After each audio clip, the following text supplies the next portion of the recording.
Hi dears, welcome to EdDream BCom online class. Today we are discussing BCOE 141 Principles of Marketing and its last block Unit 19 Emerging Issues in Marketing Portion 1. Emerging issues in marketing നമ്മൾ 2 യൂണിറ്റുകളായാണ് പഠിക്കുന്നത്.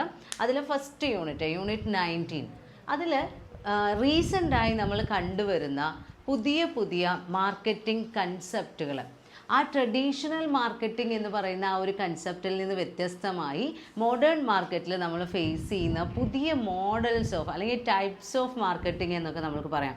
ഇപ്പോൾ relationship marketing ആണെങ്കിലും green marketing, social marketing എന്നൊക്കെ പറയുന്ന പുതിയ കുറേ കൺസെപ്റ്റുകളുണ്ട്.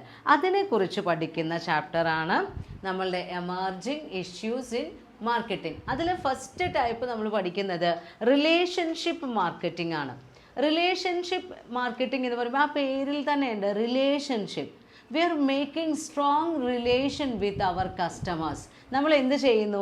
നമ്മളുടെ കസ്റ്റമേഴ്സുമായി ഒരു ലോങ് ലാസ്റ്റിംഗ് ആയിട്ടുള്ള വളരെ റിജിഡായിട്ടുള്ള സുദൃഢമായ ഒരു ബന്ധം നമ്മുടെ കൺസ്യൂമേഴ്സുമായി നമ്മൾ ക്രിയേറ്റ് ചെയ്തുകൊണ്ട് മാർക്കറ്റിങ്ങിൻ്റെ ഒബ്ജക്റ്റീവ് നേടിയെടുക്കാൻ വേണ്ടി ശ്രമിക്കുന്ന ഒരു മെത്തേഡാണ് റിലേഷൻഷിപ്പ് മാർക്കറ്റിംഗ്. അപ്പോൾ ട്രഡീഷണൽ മാർക്കറ്റിങ്ങിൽ നമ്മളുടെ മെയിൻ ഒബ്ജക്റ്റ് എന്ന് പറയുന്നത് എന്തായിരുന്നു?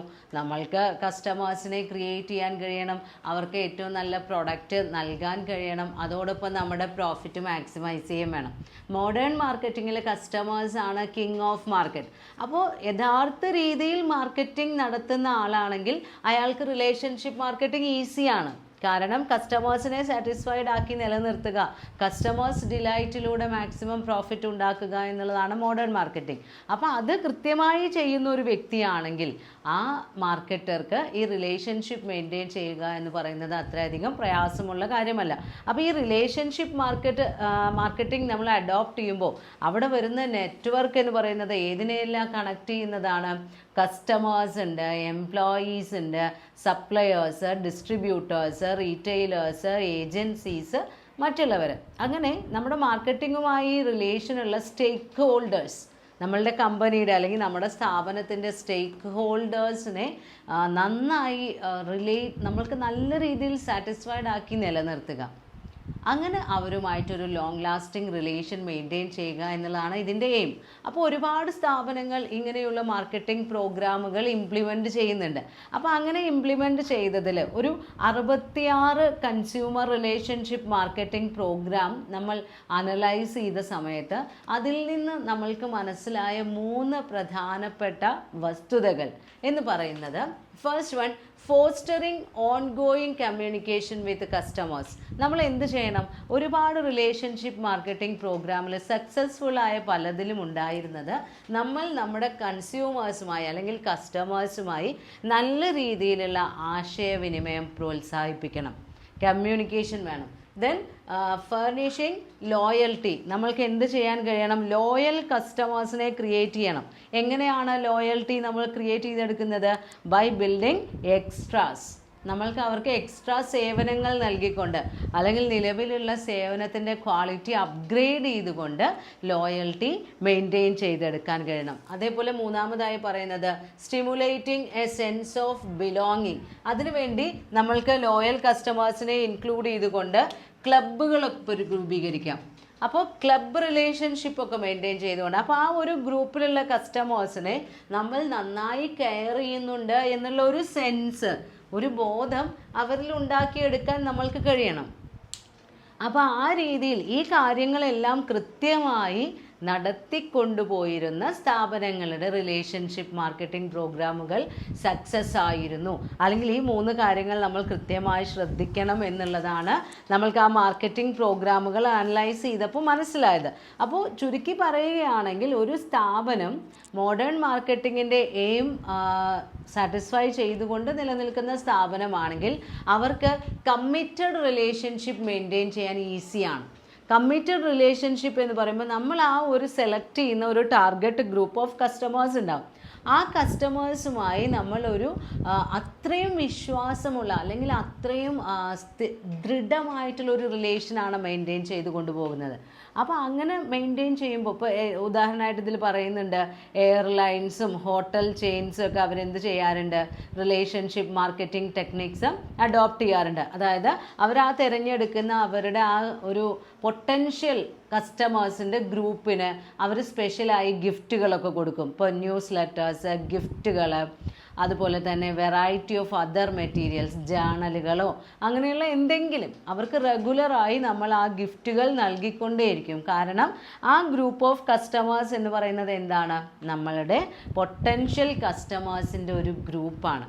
അപ്പോൾ അവർക്കിടയിൽ ലൈഫ് ടൈം വാല്യൂ നമ്മളുടെ പ്രൊഡക്റ്റിനെ കുറിച്ച് അല്ലെങ്കിൽ സർവീസിനെ കുറിച്ച് അവർക്ക് അവരുടെ ജീവിതകാലം മുഴുവൻ അവർ സാറ്റിസ്ഫൈഡ് ആയിരിക്കണം. അങ്ങനെ ഒരു ലൈഫ് ടൈം വാല്യൂ കസ്റ്റമേഴ്സിൻ്റെ ഇടയിൽ ക്രിയേറ്റ് ചെയ്യാൻ വേണ്ടിയാണ് നമ്മൾ ഈ എക്സ്ട്രാ ബെനിഫിറ്റ്സുകളെല്ലാം അവർക്ക് ഓഫർ ചെയ്യുന്നത്.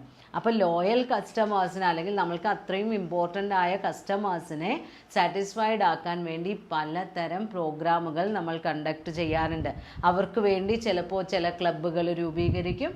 ആ ക്ലബ്ബിലെ മെമ്പേഴ്സിന് സ്പെഷ്യൽ ആനുകൂല്യങ്ങൾ ഉണ്ടായിരിക്കും, സ്പെഷ്യൽ ഗിഫ്റ്റുകൾ ഉണ്ടായിരിക്കും. അവരുടെ പോസിറ്റീവായിട്ടുള്ള വേർഡ് ഓഫ് മൗത്ത് പബ്ലിക്കേഷനിലൂടെ ബാക്കിയുള്ള എല്ലാവർക്കും നമ്മളുടെ സൊസൈറ്റി, അതായത് നമ്മുടെ ആ ഒരു സ്ഥാപനം, നമ്മളുടെ ആ സർവീസിനെ കുറിച്ച് അവർക്ക് നല്ലൊരു ഇംപ്രഷൻ ഉണ്ടായും പൊതുസമൂഹത്തിൽ. കാരണം നമ്മളുടെ കസ്റ്റമേഴ്സ് ആയവരെ നമ്മൾ അത്രയും സാറ്റിസ്ഫൈഡ് ആയ ലെവലിലാണ് കൊണ്ടുപോകുന്നത്. അപ്പോൾ അതിനൊക്കെ വേണ്ടി സ്പെഷ്യൽ പ്രോഗ്രാമുകളും ഗിഫ്റ്റുകളും എല്ലാം നമ്മൾ എന്ത് ചെയ്യും, ഓഫർ ചെയ്യുന്നു. അപ്പോൾ ഒരു പുതിയ കസ്റ്റമറെ ക്രിയേറ്റ് ചെയ്യുക അല്ലെങ്കിൽ ഒരു പുതിയ സെയിൽസ് ഉണ്ടാക്കുക എന്നതിനേക്കാൾ ഉപരിയായി നമ്മൾ നിലവിലുള്ള കസ്റ്റമേഴ്സിനെ മാക്സിമം സാറ്റിസ്ഫൈഡ് ആക്കി നിലനിർത്താനാണ് പല പ്രോഗ്രാമുകളിലും ചെയ്യാറുള്ളത്. അപ്പോൾ എന്തൊക്കെയാണ് റിലേഷൻഷിപ്പ് മാർക്കറ്റിംഗ് നമ്മൾ കണ്ടക്ട് ചെയ്യുകയാണെങ്കിൽ അതിൽ വരുന്ന പ്രധാനപ്പെട്ട എലമെൻറ്റ്സ് എന്തൊക്കെയാണ്? 3 എലമെൻറ്റ്സ് ആണ് വരുന്നത്. First one, identifying and building marketing data base. നമ്മൾ എന്ത് ചെയ്യണം, പൊട്ടൻഷ്യൽ കസ്റ്റമേഴ്സിനെ ആദ്യം ഐഡൻറ്റിഫൈ ചെയ്യണം. നമ്മളുമായി ഡീലിങ്സ് നടത്തുന്ന കസ്റ്റമേഴ്സിൻ്റെ ഇടയിൽ നമ്മൾക്ക് ഏറ്റവും ഇമ്പോർട്ടൻ്റ് ആയ കസ്റ്റമേഴ്സ് ഏതാണ് എന്ന് നമ്മൾ ആദ്യം ഐഡൻറ്റിഫൈ ചെയ്യാം. നമ്മൾക്കറിയാലോ അതിൻ്റെ ക്രൈറ്റീരിയയൊക്കെ നോക്കാം. നമ്മളുമായിട്ട് നടത്തുന്ന ഇടപാടിൻ്റെ ബിൽ വോള്യം, അതുപോലെ തന്നെ റെഗുലർ ട്രാൻസാക്ഷൻസ് നടത്തുന്നുണ്ടോ, നമ്മളുടെ സ്ഥാപനത്തിൻ്റെ സർവീസ് മാത്രമാണ് അവർ ഉപയോഗിക്കുന്നത്, അതൊക്കെ അവരുടെ ആ ഒരു പർച്ചേസിങ് ഡീറ്റെയിൽസ് വെച്ചുകൊണ്ട്, അല്ലെങ്കിൽ ഇപ്പോൾ സർവീസൊക്കെ ആണെങ്കിൽ നമ്മളുമായിട്ട് ഇൻറ്ററാക്ട് ചെയ്യുന്ന ആ ട്രാൻസാക്ഷൻസിനെ ബേസ് ചെയ്തുകൊണ്ട് ഏറ്റവും ലോയലായ ഏറ്റവും പൊട്ടൻഷ്യലായ കസ്റ്റമേഴ്സിനെ നമ്മൾക്ക് ഐഡൻറ്റിഫൈ ചെയ്യാൻ കഴിയും. അങ്ങനെ ഐഡൻറ്റിഫൈ ചെയ്ത് കഴിഞ്ഞാൽ അവരുടെ പേഴ്സണൽ ഡാറ്റ നമ്മൾ കളക്ട് ചെയ്ത് സ്റ്റോർ ചെയ്ത് വെക്കുന്നു, നമ്മുടെ ഡാറ്റാ ബേസിൻ്റെ ഭാഗമാക്കി മാറ്റുന്നു. അങ്ങനെ ഇമ്പോർട്ടൻ്റ് ആയ കസ്റ്റമേഴ്സിൻ്റെ എല്ലാം ഡാറ്റാ ബേസ് ക്രിയേറ്റ് ചെയ്തെടുക്കുക എന്നുള്ളതാണ് ഫസ്റ്റ് സ്റ്റേജ്. അപ്പോൾ നമ്മൾക്ക് ഏറ്റവും ഇമ്പോർട്ടൻ്റ് ആയ ആളുകളെ മാത്രം അവരെ കുറിച്ചിട്ടുള്ള ഡാറ്റ കളക്ട് ചെയ്യുമ്പോൾ നമുക്ക് പലപ്പോഴും പ്രൈമറി ഡാറ്റ ഉപയോഗിക്കാം, അല്ലെങ്കിൽ സെക്കൻഡറി ഡാറ്റയിൽ നിന്നും ഡാറ്റാ ബേസ് ക്രിയേറ്റ് ചെയ്യാം. ഡാറ്റാ ബേസ് ക്രിയേറ്റ് ചെയ്ത് കഴിഞ്ഞാൽ അപ്പോൾ അവർക്ക് നമ്മൾക്ക് അവരുടെ എല്ലാ ഡീറ്റെയിൽസ് മനസ്സിലായി കഴിഞ്ഞു. രണ്ടാമത്തെ സ്റ്റെപ്പിൽ നമ്മൾ ചെയ്യുന്നത് deliver differentiated messages to households. നമ്മൾ ഈ ടാർഗറ്റായി എടുത്തിട്ടുള്ള ഹൗസ് ഹോൾഡുകൾക്ക് വ്യത്യസ്തമായ, അതായത് ഒരേ മെസ്സേജ് ഇങ്ങോട്ട് എല്ലാവർക്കും ഒരേപോലെ അയക്കുകയല്ല, വ്യത്യസ്തമായ മെസ്സേജുകൾ അവരുടെ പ്രാധാന്യം കണക്കിലെടുത്തുകൊണ്ട് ഓരോരുത്തരെയും നമ്മൾ ഇൻഡിവിജ്വലി കെയർ ചെയ്യുന്നുണ്ട് എന്നവർക്ക് തോന്നുന്ന രീതിയിലുള്ള മെസ്സേജുകൾ നമ്മൾ അവർക്ക് പാസ് ചെയ്യുന്നു. അതായത് അവരുടെ ചോയ്സ് എങ്ങനെയാണോ, അവരെങ്ങനെയാണോ പർച്ചേസ് നടത്തുന്നത് അതിനനുസരിച്ച് നമ്മൾ അവർക്ക് മെസ്സേജ് ചെയ്യുക. അതിന് മാസ് മീഡിയ സെലക്ട് ചെയ്ത് കഴിഞ്ഞാൽ അത് ഒരുപാട് പേർക്ക് മെസ്സേജ് പാസ് ചെയ്യുന്നത് പോലെയാണ്. പേഴ്സണൽ ആയിട്ടുള്ള മെസ്സേജസ് അല്ലെങ്കിൽ നമ്മൾ പേഴ്സണലൈസ്ഡ് സർവീസായി ചെയ്യുമ്പോൾ പ്രിൻറ്റിംഗ് മീഡിയയോ ജേണലുകളോ മാഗസിനുകളോ ഒക്കെ ആക്കി ആ സെലക്റ്റഡ് കസ്റ്റമേഴ്സിന് മാത്രം നമ്മൾ സ്പെഷ്യലി അവർക്ക് വേണ്ടി പ്രൊവൈഡ് ചെയ്ത് കൊടുക്കുന്നു, സർവീസസ് പ്രൊവൈഡ് ചെയ്ത് കൊടുക്കുന്നു. അപ്പോൾ ടെലി മാർക്കറ്റിംഗ് ഇന്നോവേഷൻസ് ഒക്കെ നമ്മൾ അത് എന്ത് ചെയ്യുന്നുണ്ട്, ബ്രോഡ്കാസ്റ്റ് മീഡിയയെ കൂടുതൽ ഇൻ്ററാക്റ്റീവായിട്ട് വർക്ക് ചെയ്യാൻ വേണ്ടി സഹായിക്കുന്നുണ്ട്. അപ്പോൾ അഫോർഡബിലിറ്റി നോക്കണം, അഡ്രസ്സബിലിറ്റി നോക്കണം, അതേപോലെ തന്നെ ഓരോ ആളുകൾക്കും എങ്ങനെയുള്ള അവർക്ക് സ്യൂട്ടായ രീതിയിലുള്ള വ്യത്യസ്തമായ മെസ്സേജുകൾ നമ്മൾക്ക് അയക്കാൻ കഴിയും. അപ്പോൾ ഓരോരുത്തരുടെയും ഡേറ്റ് ഓഫ് ബർത്ത് ഒക്കെ നോക്കി നമ്മൾ ഓരോരുത്തർക്കും ബർത്ത്ഡേ വിഷസ് ഒക്കെ ഓട്ടോമാറ്റിക്കലി സിസ്റ്റത്തിൽ നിന്ന് പോകുന്നത് പോലെയുള്ള സോഫ്റ്റ്വെയർ ഒക്കെ സെറ്റ് ചെയ്ത് വെക്കാറുണ്ട്. ദെൻ മൂന്നാമതായി പറയുന്നത് track the relationship media expenditure more effective. നമ്മൾക്ക് എന്ത് ചെയ്യണം? പണ്ട് നമ്മൾ ചെയ്തിരുന്നത് എക്സ് ആൻഡ് മെഷർ എന്നാണ് പറയാം. എക്സ് ആൻഡ് മെഷേഴ്സ്, അതായത് നമ്മൾ ഇത്ര രൂപയ്ക്ക് പരസ്യം നടത്തിക്കഴിഞ്ഞാൽ എത്ര രൂപ അതിന് ചിലവായി, കോസ്റ്റ് ഓഫ് അഡ്വർടൈസ്മെൻ്റ് ആണ് നോക്കുന്നത്. അത് നമ്മൾക്ക് അഫോർഡബിൾ ആണോ, ഇത്രയും എമൗണ്ട് അതിൽ ഇൻവെസ്റ്റ് ചെയ്യേണ്ടതുണ്ടോ എന്നൊക്കെ മാത്രമേ നോക്കിയിരുന്നുള്ളൂ. ഇപ്പം അങ്ങനെയല്ല. നമ്മൾ അഡ്വർടൈസ്മെൻറ്റ് നടത്തി കഴിഞ്ഞാൽ അത് ചിലവ് കൂടിയതാണെങ്കിലും അതിൻ്റെ റിസൾട്ടായി നമ്മുടെ സ്ഥാപനത്തിൽ എത്രമാത്രം സെയിൽസ് ഇൻക്രീസ് ചെയ്യുന്നുണ്ട് എന്നതിനെ നോക്കിയാണ് ഇതിൻ്റെ എഫക്റ്റീവ്നെസ് വാല്യൂ ചെയ്യുന്നത്. അതായത് സെയിൽസ് റിസൾട്ട് നമ്മൾ എക്സ് പോസ്റ്റ് ഫാക്ടേഴ്സ് ആണ് നോക്കുന്നത്. അതിൻ്റെ അനന്തരഫലമായി എന്ത് സംഭവിക്കുന്നു, അപ്പോൾ കൂടുതൽ റിസൾട്ട് ഉണ്ടാകുന്നുണ്ട്, കൂടുതൽ പ്രോഫിറ്റബിൾ ആണ് എന്ന് മനസ്സിലായി കഴിഞ്ഞാൽ കുറച്ച് കൂടുതൽ എമൗണ്ട് എക്സ്പെൻഡിച്ചറിൽ സ്പെൻഡ് ചെയ്താലും കുഴപ്പമില്ല എന്നുള്ള ഒരു കൺസെപ്റ്റിലേക്കാണ് നമ്മൾ റിലേഷൻഷിപ്പ് മാർക്കറ്റിംഗ് എംഫസൈസ് ചെയ്യുന്നത്. അപ്പോൾ റിലേഷൻഷിപ്പ് മാർക്കറ്റിംഗ് ആവുന്ന സമയത്ത് നമ്മൾ ഓരോ രീതിയിലും സർവേ റിസർച്ചൊക്കെ നടത്തിയാണ് ട്രാക്കിംഗ് നടത്തുന്നത്. അപ്പോൾ ഈ എക്സ്പെൻഡിച്ചറിനെ കുറിച്ച് ട്രാക്ക് ചെയ്യുന്ന സമയത്ത് നമ്മൾ ഓരോ പുതിയ പുതിയ മെത്തേഡുകൾ അഡോപ്റ്റ് ചെയ്യുന്നു. അതിനനുസരിച്ച് നമ്മളിപ്പോൾ കോസ്റ്റ് പെർ 1000, ആദ്യം നമ്മൾ അങ്ങനെയൊക്കെയാണ് നോക്കിയത്, cost per 1000 audience or circulation അങ്ങനെ. എന്നാൽ ഇപ്പം അങ്ങനെയല്ല, എത്ര റിസൾട്ട് ഉണ്ടാകുന്നു എന്നതിനെ ബേസ് ചെയ്തുകൊണ്ട് നമ്മൾ അതിൻ്റെ ക്വാളിറ്റി അല്ലെങ്കിൽ ആ കോസ്റ്റ് അഫോർഡബിൾ ആണോ എന്നൊക്കെ തീരുമാനിക്കും. ഇനി റിലേഷൻഷിപ്പ് മാർക്കറ്റിങ്ങിന് എന്തൊക്കെ അഡ്വാൻറ്റേജസും ലിമിറ്റേഷൻസും ആണുള്ളത്. അപ്പോൾ അഡ്വാൻറ്റേജ് ലിമിറ്റേഷൻ പറയുന്ന സമയത്ത് നിങ്ങൾ ആദ്യം ആ കൺസെപ്റ്റ് കൃത്യമായി മനസ്സിലാക്കുക. റിലേഷൻഷിപ്പ് മാർക്കറ്റിംഗ് എന്ന് പറയുമ്പോൾ നമ്മളുടെ പൊട്ടൻഷ്യൽ കസ്റ്റമേഴ്സിനെ മാക്സിമം സാറ്റിസ്ഫൈഡ് ആയി നിലനിർത്താൻ വേണ്ടി അവരുമായി നമ്മൾ കണ്ടിന്യൂസ് ആയിട്ട് ഇൻ്ററാക്ഷൻസ് നടത്തുകയും കമ്മ്യൂണിക്കേഷൻ നടത്തുകയും ഒക്കെ ചെയ്യുന്നത് ഒരു ടെക്നിക്കാണ്. അതിൽ ഒരുപാട് എക്സ്ട്രാ സർവീസസ് നമ്മൾ ആ കസ്റ്റമേഴ്സിന് നൽകുന്നുണ്ട്. അപ്പോൾ അതൊക്കെ തന്നെയാണ് നമ്മൾ അഡ്വാൻറ്റേജിൽ പറയാം. ഫസ്റ്റ് വൺ ലോങ് ടേം റിലേഷൻഷിപ്പാണ്. റിലേഷൻഷിപ്പ് മാർക്കറ്റിംഗ് എന്ന് പറയുമ്പോൾ നമ്മൾ എന്തിനാണ് എയിം ചെയ്യുന്നത്? ലൈഫ് ടൈം വാല്യൂ ക്രിയേറ്റ് ചെയ്യാനാണ്. അപ്പോൾ കസ്റ്റമേഴ്സുമായി ഒരു ലോങ് ടേം റിലേഷൻഷിപ്പ് മെയിൻറ്റെയിൻ ചെയ്യുക. അതല്ലാതെ എന്തെങ്കിലും ഒരു കാര്യത്തെക്കുറിച്ച് മാത്രം എക്സ്പ്ലെയിൻ ചെയ്യാൻ വേണ്ടിയോ അല്ലെങ്കിൽ ഒരു 6 മാസത്തെ കാര്യത്തിന് വേണ്ടിയോ ഒന്നുമല്ല. അവരുമായി സ്ഥിരം നമ്മൾക്കൊരു ബന്ധമുണ്ട്, അങ്ങനെയുള്ള റിലേഷനാണ് മെയിൻറ്റെയിൻ ചെയ്യുന്നത്. അതെന്തിനു വേണ്ടിയാണ്? അവരോട് ഓരോ രീതിയിലും നമ്മൾക്ക് എഫക്റ്റീവായ രീതിയിൽ റിസൾട്ട് കിട്ടണം.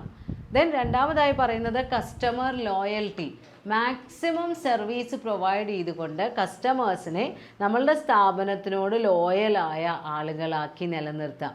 അതിനുവേണ്ടി നമ്മൾ കുറച്ച് പൈസ ചിലവാക്കിയാലും വേണ്ടില്ല എന്നുള്ള രീതിയിലാണ് റിലേഷൻഷിപ്പ് മാർക്കറ്റിംഗ് എയിം ചെയ്യുന്നത്. മൂന്നാമതായി പറയുന്നത് പ്രോഫിറ്റബിലിറ്റി. ലോങ് ലാസ്റ്റിംഗ് ആയിട്ടുള്ള ലോയൽ കസ്റ്റമേഴ്സ് നമ്മൾക്കുണ്ടെങ്കിൽ ലാഭമുണ്ടാവുമോ എന്നുള്ള കാര്യത്തിൽ നമുക്ക് സംശയം വേണ്ട. കാരണം സാറ്റിസ്ഫൈഡ് കസ്റ്റമേഴ്സ് ഉണ്ടെങ്കിൽ നമ്മളുടെ ഇൻകം ഓട്ടോമാറ്റിക്കായിട്ട് കൂടും. അപ്പോൾ സാറ്റിസ്ഫൈഡ് കസ്റ്റമേഴ്സിനെ മെയിൻറ്റെയിൻ ചെയ്യാൻ വേണ്ടിയാണ് നമ്മൾ ഈ റിലേഷൻഷിപ്പ് മാർക്കറ്റിംഗ് ചെയ്യുന്നത്. അപ്പോൾ പ്രോഫിറ്റബിലിറ്റി നമ്മൾക്ക് ഉറപ്പുവരുത്താൻ കഴിയും. ദെൻ റെഗുലർ ഫീഡ്ബാക്കാണ്. നമ്മൾ എല്ലായ്പ്പോഴും അവരോട് കമ്മ്യൂണിക്കേഷൻ നടത്തിക്കൊണ്ടേയിരിക്കുകയാണ്. ഇപ്പോൾ പുതിയൊരു പ്രോഡക്റ്റ് വന്നാലും എക്സിസ്റ്റിംഗ് പ്രോഡക്റ്റിൻ്റെ കമൻറ്റുകളെക്കുറിച്ചും ഒക്കെ റെഗുലർ കമ്മ്യൂണിക്കേഷനാണ്. അപ്പോൾ അതിൻ്റെ റിസൾട്ടായിട്ട് അവരിൽ നിന്ന് നമുക്ക് സ്ഥിരമായി ഫീഡ്ബാക്കുകൾ കിട്ടിക്കൊണ്ടേയിരിക്കും. Then word of mouth advertising. നമ്മൾ ഇതിൻ്റെ ഇൻട്രൊഡക്ഷനിൽ പറഞ്ഞതാണ്. നമ്മളുടെ ഡിലൈറ്റഡ് കൺസ്യൂമേഴ്സ് നമ്മുടെ സ്ഥാപനത്തെക്കുറിച്ചും അവർ നൽകുന്ന സേവനങ്ങളെക്കുറിച്ചും മറ്റുള്ളവരോട് മൗത്ത് പബ്ലിസിറ്റി നൽകും. അത് നമ്മൾ നൽകുന്ന പരസ്യങ്ങളെക്കാൾ എത്രയോ വലുതാണ് അതിൻ്റെ എഫക്റ്റ്. കാരണം സ്വന്തം അനുഭവത്തിൽ അത് നല്ലൊരു സർവീസാണ്, സർവീസ് സെൻറ്റർ ആണ് എന്നൊരു കസ്റ്റമർ പറയുമ്പോൾ ബാക്കിയുള്ള കസ്റ്റമേഴ്സ് അത് പരസ്യങ്ങളെക്കാൾ കൂടുതൽ മുഖവിലക്കെടുക്കും. ദെൻ ലിമിറ്റേഷൻസ് ആണ്. ഏറ്റവും വലിയ ലിമിറ്റേഷൻ ഹൈ കോസ്റ്റ്. ഓരോ കസ്റ്റമേഴ്സിനെയും അത്ര നല്ല രീതിയിൽ നമ്മൾ പൊട്ടൻഷ്യൽ കസ്റ്റമേഴ്സിനെ മാത്രമേ കൺസിഡർ ചെയ്യുന്നുള്ളൂ. അപ്പോൾ അവർക്ക് ഇങ്ങനെ എക്സ്ട്രാ ബെനിഫിറ്റുകളും സർവീസുകളും ഒക്കെ കൊടുത്ത് നമ്മൾ മെയിൻറ്റെയിൻ ചെയ്ത് എടുക്കണമെങ്കിൽ നമ്മൾക്ക് ഒരുപാട് പൈസ ചിലവാകും. അതിൽ നിന്നുള്ള ബെനിഫിറ്റ് ഉണ്ട് എങ്കിൽ കൂടിയും അഡീഷണൽ കോസ്റ്റാണ് നമ്മുടെ ഓർഗനൈസേഷന് വരുന്നത്. പിന്നെ വരുന്നത് not suitable for all business model. എല്ലാ മോഡലുകൾക്കൊന്നും റിലേഷൻഷിപ്പ് മാർക്കറ്റിംഗ് മെയിൻറ്റെയിൻ ചെയ്യാൻ കഴിയില്ല, സ്യൂട്ടബിൾ അല്ല. കാരണം ചില സ്ഥാപനങ്ങളിൽ വൺ ടൈം ഡീലിംഗ് ഒക്കെ നടക്കുന്നവരുണ്ടാവും. ഒരു പ്രാവശ്യം വാങ്ങിക്കഴിഞ്ഞാൽ പിന്നെ അത് ആരും അത്ര പെട്ടെന്ന് വീണ്ടും വീണ്ടും ആവർത്തിച്ച് വാങ്ങുന്ന പ്രോഡക്റ്റ് ആവില്ല.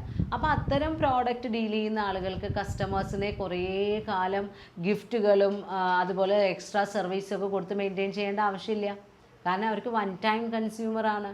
Then ignorance of new customers. നമ്മൾ പറഞ്ഞു, പുതിയൊരു കസ്റ്റമറെ ക്രിയേറ്റ് ചെയ്ത് അവിടെ നിന്നൊരു സെയിൽസ് ഉണ്ടാക്കുന്നതല്ല. നമ്മൾ എന്തിനാ കൂടുതൽ പ്രാധാന്യം കൊടുക്കുന്നത്? നിലവിലുള്ള പൊട്ടൻഷ്യൽ കസ്റ്റമേഴ്സിനെ ഏറ്റവും നല്ല ബെനിഫിറ്റ്സ് കൊടുത്തുകൊണ്ടും സർവീസ് നൽകിക്കൊണ്ടും അവരെ മെയിൻറ്റെയിൻ ചെയ്തു പോകുന്നതിനാണ് റിലേഷൻഷിപ്പ് മാർക്കറ്റിങ്ങിൽ എംഫസൈസ് ചെയ്യുന്നത്. അപ്പോൾ അവിടെ പുതിയ കസ്റ്റമേഴ്സിനേക്കാൾ കൂടുതൽ നമ്മൾ എക്സിസ്റ്റിംഗ് കസ്റ്റമേഴ്സിനാണ് ഇമ്പോർട്ടൻസ് കൊടുക്കുന്നത്. അതുകൊണ്ട് തന്നെ പലപ്പോഴും പുതിയ കസ്റ്റമേഴ്സിനെ അവഗണിക്കുകയാണ് ചെയ്യുന്നത്. അപ്പോൾ മോഡേൺ ട്രെൻഡിൽ, മാർക്കറ്റിംഗ് ട്രെൻഡിലുള്ള ഒരു ടെക്നിക്കാണ് റിലേഷൻഷിപ്പ് മാർക്കറ്റിംഗ്. എമർജിങ് ഇഷ്യൂസിലെ നെക്സ്റ്റ് ടോപ്പിക് കൺസ്യൂമറിസം. ഇൻഡസ്ട്രിയൽ റെവല്യൂഷന് ശേഷം മാസ് പ്രൊഡക്ഷനാണ്. എല്ലാ കമ്മ്യൂണിറ്റിയിലും എവിടെ നോക്കിയാലും ഓരോ ഫാക്ടറികൾ തുടങ്ങി, ഓരോ മെഷീൻസ് ഇൻസ്റ്റാൾ ചെയ്യുക, അവിടെ എന്തെങ്കിലും പ്രൊഡക്ഷൻ നടത്തുക, അങ്ങനെ പ്രൊഡക്ഷൻ. അപ്പോൾ ഓവർഫ്ലോ ഓഫ് പ്രോഡക്റ്റായി. കസ്റ്റമേഴ്സിന് ഇഷ്ടം പോലെ ചോയ്സാണ്, ഏത് പ്രോഡക്റ്റ് വേണമെങ്കിൽ വാങ്ങാം എന്നുള്ള രീതിയിൽ പ്രൊഡക്ഷൻ നടക്കാൻ തുടങ്ങി. അന്ന് ആ സമയങ്ങളിലൊന്നും പ്രൊഡക്റ്റിൻ്റെ ക്വാളിറ്റിക്കൊന്നും അത്ര പ്രാധാന്യം ഉണ്ടായിരുന്നില്ല. ആരും നോക്കിയിരുന്നില്ല ഈ പ്രോഡക്റ്റ്സ് എല്ലാം നല്ലതാണോ, കസ്റ്റമേഴ്സിന് ബെനിഫിഷ്യൽ ആണോ, ഇതുകൊണ്ട് കസ്റ്റമേഴ്സിന് എന്തെങ്കിലും ദോഷമുണ്ടോ എന്നൊന്നും ഒരു സൂപ്പർവൈസിങ് അതോറിറ്റി ഉണ്ടായിരുന്നില്ല ആ സമയങ്ങളിൽ. അതുകൊണ്ട് തന്നെ ലാർജ് കമ്പനീസും മുതലാളിമാരും അവർക്ക് കിട്ടിയ റിസോഴ്സ് വെച്ചുകൊണ്ട് അവർ പ്രൊഡക്ഷൻ നടത്താൻ തുടങ്ങി. ആ പ്രൊഡക്ഷൻ പ്രോസസ്സ് കാരണം സമൂഹത്തിലെത്തുന്ന പല പ്രോഡക്റ്റുകളും ബിലോ സ്റ്റാൻഡേർഡ് ആയിട്ടുള്ള ഐറ്റംസ് ആയിരുന്നു. കസ്റ്റമേഴ്സ് എന്താ നോക്കുക, നമ്മൾക്ക് ഏറ്റവും കൂടുതൽ ലാഭകരമായി വില കുറഞ്ഞ് കിട്ടുന്ന പ്രൊഡക്റ്റ് ഏതാണോ അത് വാങ്ങി ഉപയോഗിക്കാമെന്ന് സാധാരണക്കാർ വിചാരിക്കും. അപ്പോൾ ഈ മായം ചേർത്ത വസ്തുക്കൾ അല്ലെങ്കിൽ ലോ സ്റ്റാൻഡേർഡ്, ലോ ക്വാളിറ്റി ആയിട്ടുള്ള പ്രോഡക്റ്റുകളൊക്കെ കിട്ടുന്നത് കാരണം പല ആളുകൾക്കും അവർ ആ വില കുറഞ്ഞ പ്രോഡക്റ്റ് വാങ്ങി ഉപയോഗിക്കും. അവർക്ക് ആരോഗ്യപരമായിട്ടുള്ളതൊക്കെ ഒരുപാട് ദോഷവശങ്ങൾ ഉണ്ടാവാൻ തുടങ്ങി. അപ്പോഴാണ് ഗവൺമെൻറ്, ഓരോ രാജ്യത്തും ഗവൺമെൻറ് ഇതിനെ ഒന്ന് നിയന്ത്രിക്കണം. അതായത് അൺഫെയർ ട്രേഡ് പ്രാക്ടീസുകൾ, റെസ്ട്രിക്റ്റീവ് ട്രേഡ് പ്രാക്ടീസുകൾ, അങ്ങനെയുള്ള ഒരുപാട് നിരോധിക്കപ്പെട്ട നന്നല്ലാത്ത രീതിയിലുള്ള വ്യാപാര പ്രവർത്തനങ്ങളുണ്ട്. ഇപ്പോൾ ബ്ലാക്ക് മാർക്കറ്റിംഗ്, ഹോർഡിംഗ് എന്നൊക്കെ നമ്മൾ പറയും. ലാഭം മാക്സിമൈസ് ചെയ്യുക എന്നത് മാത്രമായിരുന്നു അന്ന് ഇൻഡസ്ട്രിയലിസ്റ്റുകളുടെ ലക്ഷ്യം. അപ്പോൾ ഇതിനൊരു നിയന്ത്രണം വേണം. നമ്മുടെ മാർക്കറ്റിൽ ഓഫർ ചെയ്യപ്പെടുന്ന പ്രോഡക്ട്സിന് ഒരു മിനിമം ക്വാളിറ്റി വേണം, അതിൽ നിന്ന് കൺസ്യൂമേഴ്സിന് പ്രൊട്ടക്ഷൻ കിട്ടണം എന്നൊക്കെയുള്ള ഒരു ബോധം സമൂഹത്തിനിടയിൽ ഉണ്ടാവാൻ തുടങ്ങി. അങ്ങനെ ഉണ്ടായ ഒരു സാമൂഹ്യപരമായിട്ടുള്ള ഒരു എമർജൻസ്, അവരുടെ ആ ഒരു ബോധത്തിൽ നിന്നുണ്ടായതാണ് കൺസ്യൂമറിസം. അതായത് ടു പ്രൊട്ടക്റ്റ് കൺസ്യൂമേഴ്സ് ഇൻട്രസ്റ്റ്, ഉപഭോക്താക്കളുടെ താല്പര്യങ്ങൾ സംരക്ഷിക്കപ്പെടണം എന്നുള്ള ആശയമാണ് കൺസ്യൂമറിസം. അപ്പോൾ അതിനായിട്ട് ഓരോ രാജ്യത്തും ഓരോ നിയമങ്ങളൊക്കെ കൊണ്ടുവരാൻ തുടങ്ങി. ഇപ്പോൾ നമ്മുടെ നാട്ടിൽ തന്നെ ഇന്ത്യയിൽ കൺസ്യൂമർ പ്രൊട്ടക്ഷൻ ആക്ട് ഉണ്ട്. ഉപഭോക്താക്കൾക്കുള്ള അവകാശങ്ങൾ അവ സംരക്ഷിക്കാൻ വേണ്ടിയുള്ള നിയമം. അതായത് കൺസ്യൂമേഴ്സിന് എന്തൊക്കെ റൈറ്റ് ഉണ്ട്? റൈറ്റ് ടു സേഫ്റ്റി, വാങ്ങി ഉപയോഗിക്കുന്ന പ്രോഡക്റ്റുകളിൽ നിന്ന് സുരക്ഷിതത്വം കിട്ടാനുള്ള അവകാശം. റൈറ്റ് ടു ബി ഇൻഫോംഡ്, ആ പ്രൊഡക്റ്റിനെ കുറിച്ച് എല്ലാ വിവരങ്ങളും അറിയിക്കപ്പെടാനുള്ള അവകാശം. അവരോട് അത് നമ്മൾ പറഞ്ഞിരിക്കണം, അല്ലെങ്കിൽ പ്രൊഡക്റ്റിൻ്റെ പാക്കറ്റിന് പുറത്ത് എഴുതിയിട്ടുണ്ടായിരിക്കണം. റൈറ്റ് ടു ചൂസ്, നമ്മൾക്ക് തിരഞ്ഞെടുക്കാനുള്ള അവകാശം. റൈറ്റ് ടു ബി ഹിയർഡ്, നമ്മൾക്ക് എന്തെങ്കിലും നഷ്ടങ്ങളോ പരാതികളോ ഉണ്ടെങ്കിൽ അത് കേൾക്കപ്പെടാനുള്ള അവകാശം. നമ്മൾക്കത് പരാതി കൊടുക്കാനൊരു സ്ഥലം വേണം. ആദ്യം അതൊന്നും ഉണ്ടായിരുന്നില്ല. കൺസ്യൂമർ പ്രൊട്ടക്ഷൻ ആക്ട് വന്നപ്പോഴാണ് കൺസ്യൂമർ ഗ്രീവൻസുകളുടെ റീഡ്രസൽ ഫോറങ്ങളൊക്കെ നമ്മൾ ഓർഗനൈസ് ചെയ്തത്. അതായത് ഉപഭോക്തൃ സംരക്ഷണ കോടതികൾ, നമ്മൾക്ക് എന്തെങ്കിലും പരാതികളുണ്ടെങ്കിൽ അത് കൊടുത്തു കഴിഞ്ഞാൽ നഷ്ടപരിഹാരമോ അതിന് എന്താണോ ഗ്രീവൻസ് സെറ്റിൽമെൻറ്റ് വേണ്ടത് ആ രീതിയിലുള്ള അവാർഡുകൾ നമ്മുടെ കൺസ്യൂമർ പ്രൊട്ടക്ഷൻ കൗൺസിലുകൾ അവർ കോടതിയിൽ നിന്ന് പുറപ്പെടുവിക്കും. സാധാരണ കോർട്ട് പോലെ തന്നെയുള്ള അവകാശങ്ങൾ അവർക്കുമുണ്ട്. Then right to redress and right to represent, അവർക്ക് സംഘടനകൾ രൂപീകരിക്കാനും അവരുടെ നഷ്ടങ്ങൾ പരിഹരിച്ചു കിട്ടാനും അവരുടെ പരാതികൾ കേൾക്കാനും ഒക്കെയുള്ള അവസരങ്ങൾ നമ്മളുടെ നിയമം അവർക്ക് പ്രൊവൈഡ് ചെയ്യാൻ തുടങ്ങി. അങ്ങനെ ഉണ്ടായിട്ടുള്ള സമൂഹത്തിൽ ഉയർന്നു വന്ന ഒരു ബോധമാണ് ഉപഭോക്താക്കളുടെ സംരക്ഷണം, അതായത് ഉപഭോക്താക്കളുടെ അവകാശങ്ങൾ സംരക്ഷിക്കപ്പെടണം എന്നുള്ളത്. അതിനെയാണ് നമ്മൾ കൺസ്യൂമറിസം എന്നുള്ള ടേം കൊണ്ട് സൂചിപ്പിക്കുന്നത് സിമ്പിൾ സെൻസിൽ. ഇനിയിപ്പോൾ ഡിഫക്റ്റീവ് പാക്കേജിംഗ് മൂലമോ ഡിഫക്റ്റീവ് കണ്ടൻറ്റുകൾ മൂലമോ സബ്സ്റ്റാൻഡേർഡ് ക്വാളിറ്റി ഇൻഗ്രീഡിയൻസ് ഉപയോഗിച്ചുകൊണ്ടോ ഫാൾസ് അഡ്വർടൈസിങ് മൂലമോ മിസ്ലീഡിങ് അഡ്വർടൈസിങ് മൂലമോ അല്ലെങ്കിൽ കരിഞ്ചന്ത, പൂഴ്ത്തിവയ്പ്പ്, ബ്ലാക്ക് മാർക്കറ്റിംഗ്, ഹോർഡിംഗ് എന്നൊക്കെ പറയും, അങ്ങനെയുള്ള ഏതെങ്കിലും തരത്തിലുള്ള അൺഫെയർ ആയ ട്രേഡ് പ്രാക്ടീസ് മൂലമോ നമ്മളുടെ കസ്റ്റമേഴ്സിനുണ്ടാകുന്ന കഷ്ടനഷ്ടങ്ങളിൽ നിന്ന് അവരെ സംരക്ഷിക്കുക എന്നുള്ളതാണ് നമ്മളുടെ കൺസ്യൂമറിസം എന്ന് പറയുന്ന ആ ഒരു എഫേർട്ടിൻ്റെ അല്ലെങ്കിൽ ആ ഒരു ആശയം കൊണ്ട് നമ്മൾ അർത്ഥമാക്കുന്നത്. Protect consumers from all these hazards. അപ്പോൾ അതിന് ഡെഫിനേഷനിൽ നമ്മൾ പറയുന്നത് കൺസ്യൂമറിസം ഈസ് എന്താ? Consumers demand to make the marketing practices more truthful, sincere, honest, informative, responsive, effective and environment friendly. Marketing പ്രാക്ടീസുകൾ എങ്ങനെയാവണം? കൂടുതൽ സത്യസന്ധവും ആത്മാർത്ഥവും ഫലപ്രദവും അതുപോലെ തന്നെ ഇൻഫോർമേറ്റീവ്, നമ്മൾക്ക് കൃത്യമായി വിവരങ്ങൾ നൽകുന്നതും എൻവയോൺമെൻറ്റ് ഫ്രണ്ട്ലിയുമായിരിക്കണം. നമ്മുടെ പരിസ്ഥിതി സൗഹാർദ്ദപരമായിട്ടുള്ള ആക്ടിവിറ്റീസ് ആവണം. അങ്ങനെയാണെങ്കിൽ മാത്രമേ നമ്മൾക്ക് എന്ത് ലക്ഷ്യം നേടിയെടുക്കാൻ പറ്റുള്ളൂ? Quality of life of consumers can be ensured. നമ്മൾക്ക് എന്ത് ചെയ്യാൻ പറ്റും? നമ്മളുടെ ഉപഭോക്താക്കളുടെ ജീവിത നിലവാരം ഉറപ്പുവരുത്താൻ കഴിയും. അതോടൊപ്പം തന്നെ and depletion of the natural sources of the society can be stopped. നമ്മുടെ സമൂഹത്തിൻ്റെ ഭാഗമായിട്ടുള്ള നമ്മളുടെ പരിസ്ഥിതിയിലെ റിസോഴ്സസ് അതിൻ്റെ ഡിപ്ലീഷൻ, അതായത് അവ നശീകരിക്കുകയാണ് നമ്മൾ ചെയ്യുന്നത്. നമ്മൾ കൂടുതൽ നാച്ചുറൽ റിസോഴ്സുകളൊക്കെ ചൂഷണം ചെയ്തുകൊണ്ട് പ്രൊഡക്ഷൻ പ്രോസസ്സൊക്കെ നടത്തുന്ന സമയത്ത് ആ നാച്ചുറൽ റിസോഴ്സുകൾ ഇല്ലാതെയാവുകയാണ് ചെയ്യുന്നത്. അതിൻ്റെ ശിഥിലീകരണം തടയാം. അതിനൊക്കെ ലക്ഷ്യമിട്ടുകൊണ്ടുള്ള ഒരു കൺസ്യൂമേഴ്സ് ഡിമാൻഡാണ് കൺസ്യൂമറിസം. ചുരുക്കി പറയുകയാണെങ്കിൽ ഇപ്പോൾ ഒരു സെൻറ്റൻസിൽ നമ്മൾ ഒതുക്കി പറയുകയാണെങ്കിൽ കൺസ്യൂമേഴ്സിൻ്റെ ജീവിത നിലവാരം ഉയരുകയും വേണം, പ്രകൃതിക്ക് ദോഷം സംഭവിക്കാനും പാടില്ല. ആ രീതിയിലുള്ള മാർക്കറ്റിംഗ് ആക്ടിവിറ്റീസാണ് നമ്മുടെ മാർക്കറ്റേഴ്സ് നടത്തേണ്ടത് എന്ന് പറയുന്ന വാദമാണ് കൺസ്യൂമറിസം. ഇവിടെ ഉപഭോക്താക്കളുടെ അവകാശങ്ങളാണ് സംരക്ഷിക്കപ്പെടുന്നത്. അപ്പോൾ ഈ കൺസ്യൂമറിസത്തിനെ കുറിച്ച് നമ്മുടെ പീറ്റർ എഫ് ഡ്രക്കർ പറയുന്നത് it is A product oriented marketing എന്നാണ്. കൺസ്യൂമേഴ്സ് നൽകുന്ന പ്രൊഡക്റ്റ് അത്രയും നല്ല പ്രൊഡക്റ്റ് ആയിരിക്കണം. അതിന് പ്രൊഡക്റ്റിൻ്റെ ക്വാളിറ്റിക്ക് ഇമ്പോർട്ടൻസ് കൊടുക്കുന്ന മാർക്കറ്റിംഗ് നമ്മൾ കണ്ടക്ട് ചെയ്യണമെന്നാണ് പീറ്റർ എഫ് ഡ്രക്കർ പറയുന്നത്. Actually customer is the king ആണ്. അപ്പോൾ കസ്റ്റമേഴ്സിനെ ഡിലൈറ്റ് ചെയ്യാൻ വേണ്ടി നമ്മൾ പ്രോസസ്സ് ഓർഗനൈസ് ചെയ്യുകയാണെങ്കിൽ നമ്മുടെ പ്രൊഡക്ഷൻ പ്രോസസ്സ് എന്ത് തന്നെ ആയിരിക്കും? പ്രോഡക്റ്റ് ഓറിയൻറ്റഡ് ആയിരിക്കും. കാരണം അവർക്ക് നൽകുന്ന പ്രൊഡക്റ്റ് മാക്സിമം ക്വാളിറ്റി ഉള്ളതാണെങ്കിൽ അവർ മാക്സിമം സാറ്റിസ്ഫൈഡ് ആവുകയുള്ളൂ. അപ്പോൾ ഈ കൺസ്യൂമറിസത്തിൽ നമ്മൾ ചില കൺസെപ്റ്റുകൾ ബേസ് ചെയ്തിട്ടാണ് അസംഷൻസ്. ഏത് തിയറി പറയുമ്പോൾ നമ്മൾ കുറച്ച് അസംഷൻസ് പറയാമല്ലോ. അപ്പോൾ അതിൽ പറയുന്നത് consumers are aware about their rights. ഉപഭോക്താക്കൾ എങ്ങനെയുള്ളവരായിരിക്കണം എന്നാണ് പറയുന്നത്? അവരുടെ അവകാശങ്ങളെക്കുറിച്ച് അറിയുന്നവരായിരിക്കണം.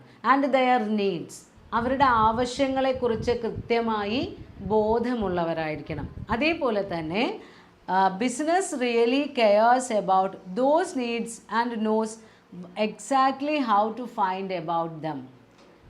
കസ്റ്റമേഴ്സിന് അവരുടെ ആവശ്യങ്ങൾ അറിയണം എന്ന് നമ്മൾ പറഞ്ഞു. അതേപോലെ തന്നെയാണ് ബിസിനസ്സിനും അറിയണം അവരുടെ കസ്റ്റമേഴ്സിന് എന്താണ് ആവശ്യമുള്ളത്.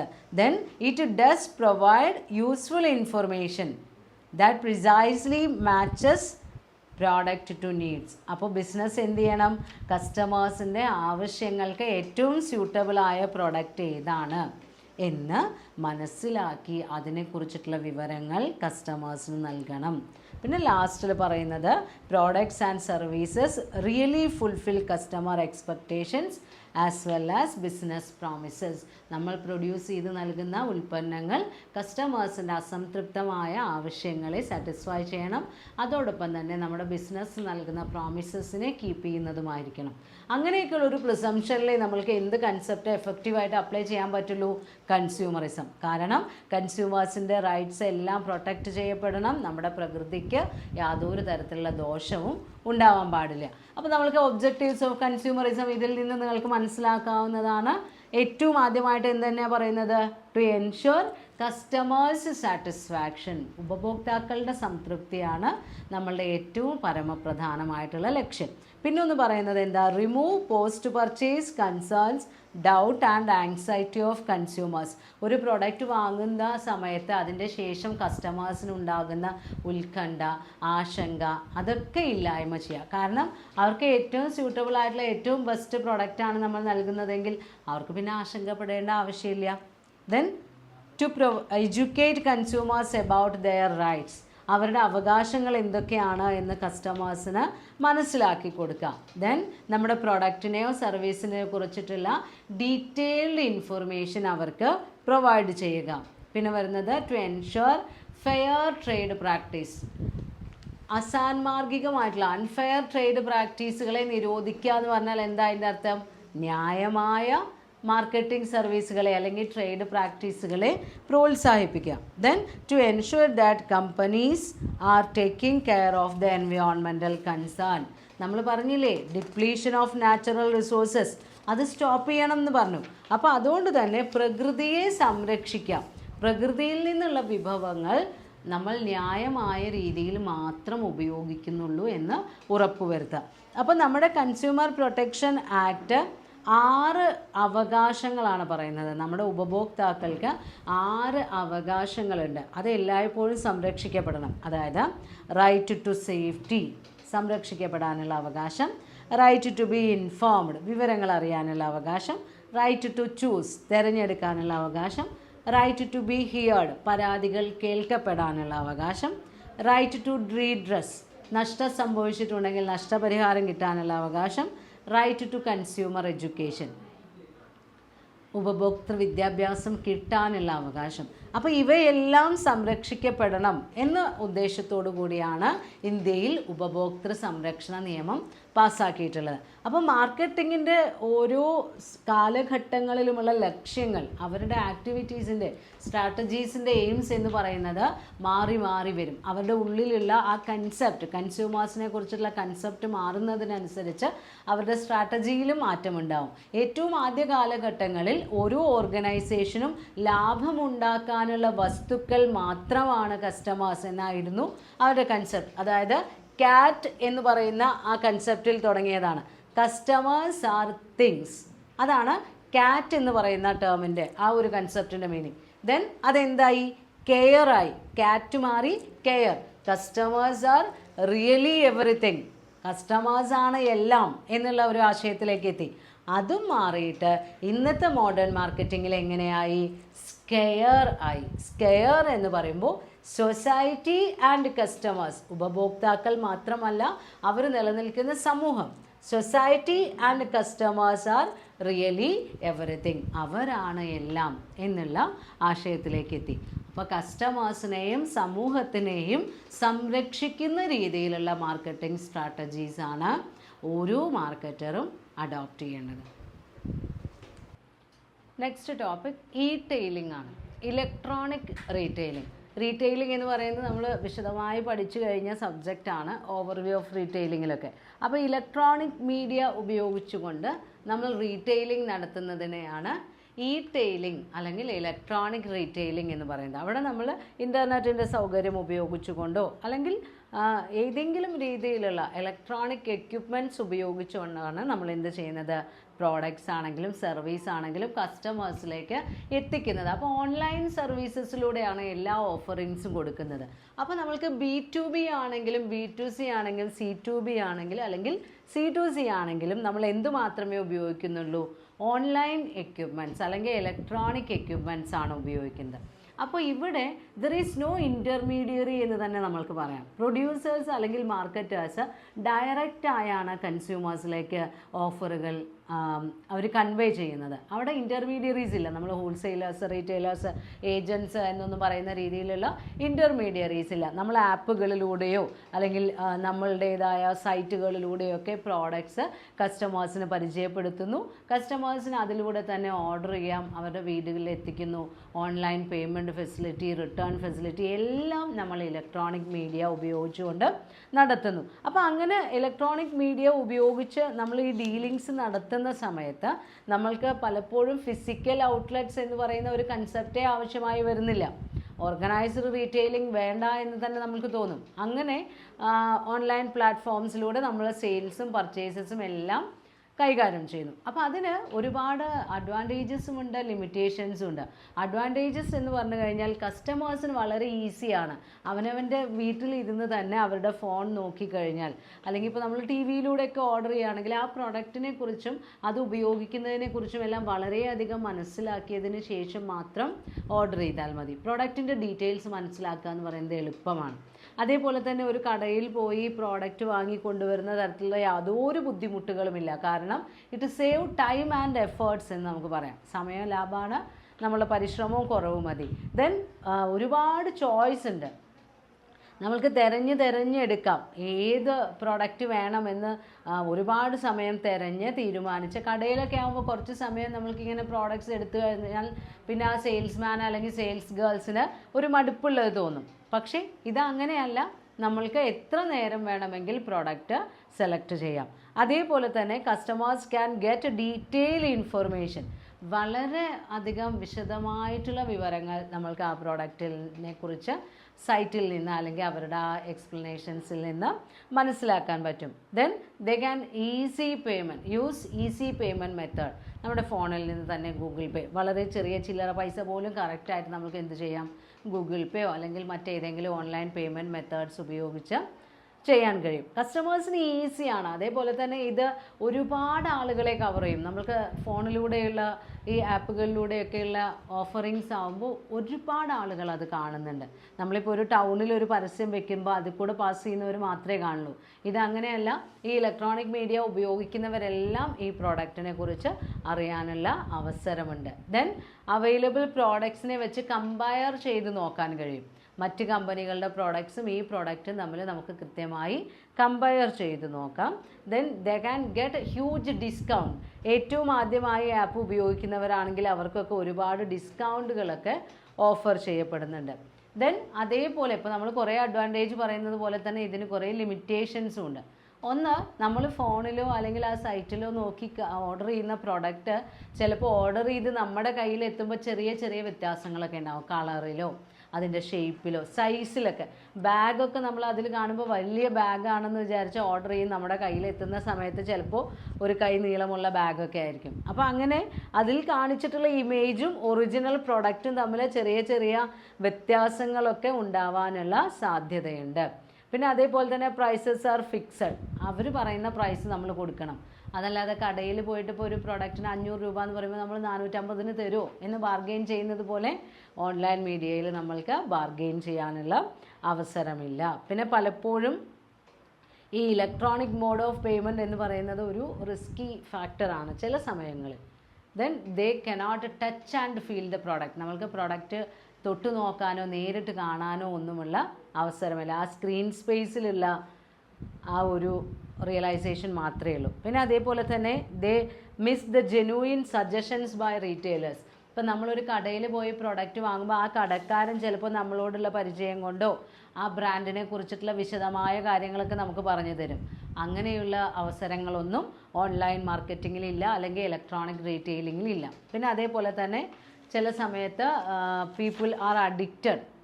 അവർ ഓൺലൈൻ വിൻഡോ ഷോപ്പിങ്ങിന് അഡിക്റ്റായി പോകും. പിന്നെ അവർക്കൊന്ന് പുറത്തേക്ക് ഇറങ്ങാനോ കടയിൽ പോകാനോ ഒക്കെയുള്ള മടിയായിരിക്കും പല കുട്ടികൾക്കും.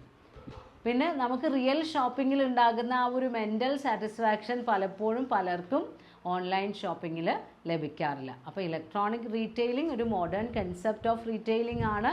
അതിന് ഒരുപാട് അഡ്വാൻറ്റേജസ് ഉണ്ട്, അതോടൊപ്പം തന്നെ ലിമിറ്റേഷൻസും ഉണ്ട്. Next topic, marketing on internet. Internet facility ഉപയോഗിച്ചുകൊണ്ട് നമ്മൾ മാർക്കറ്റിംഗ് നടത്തുന്നു.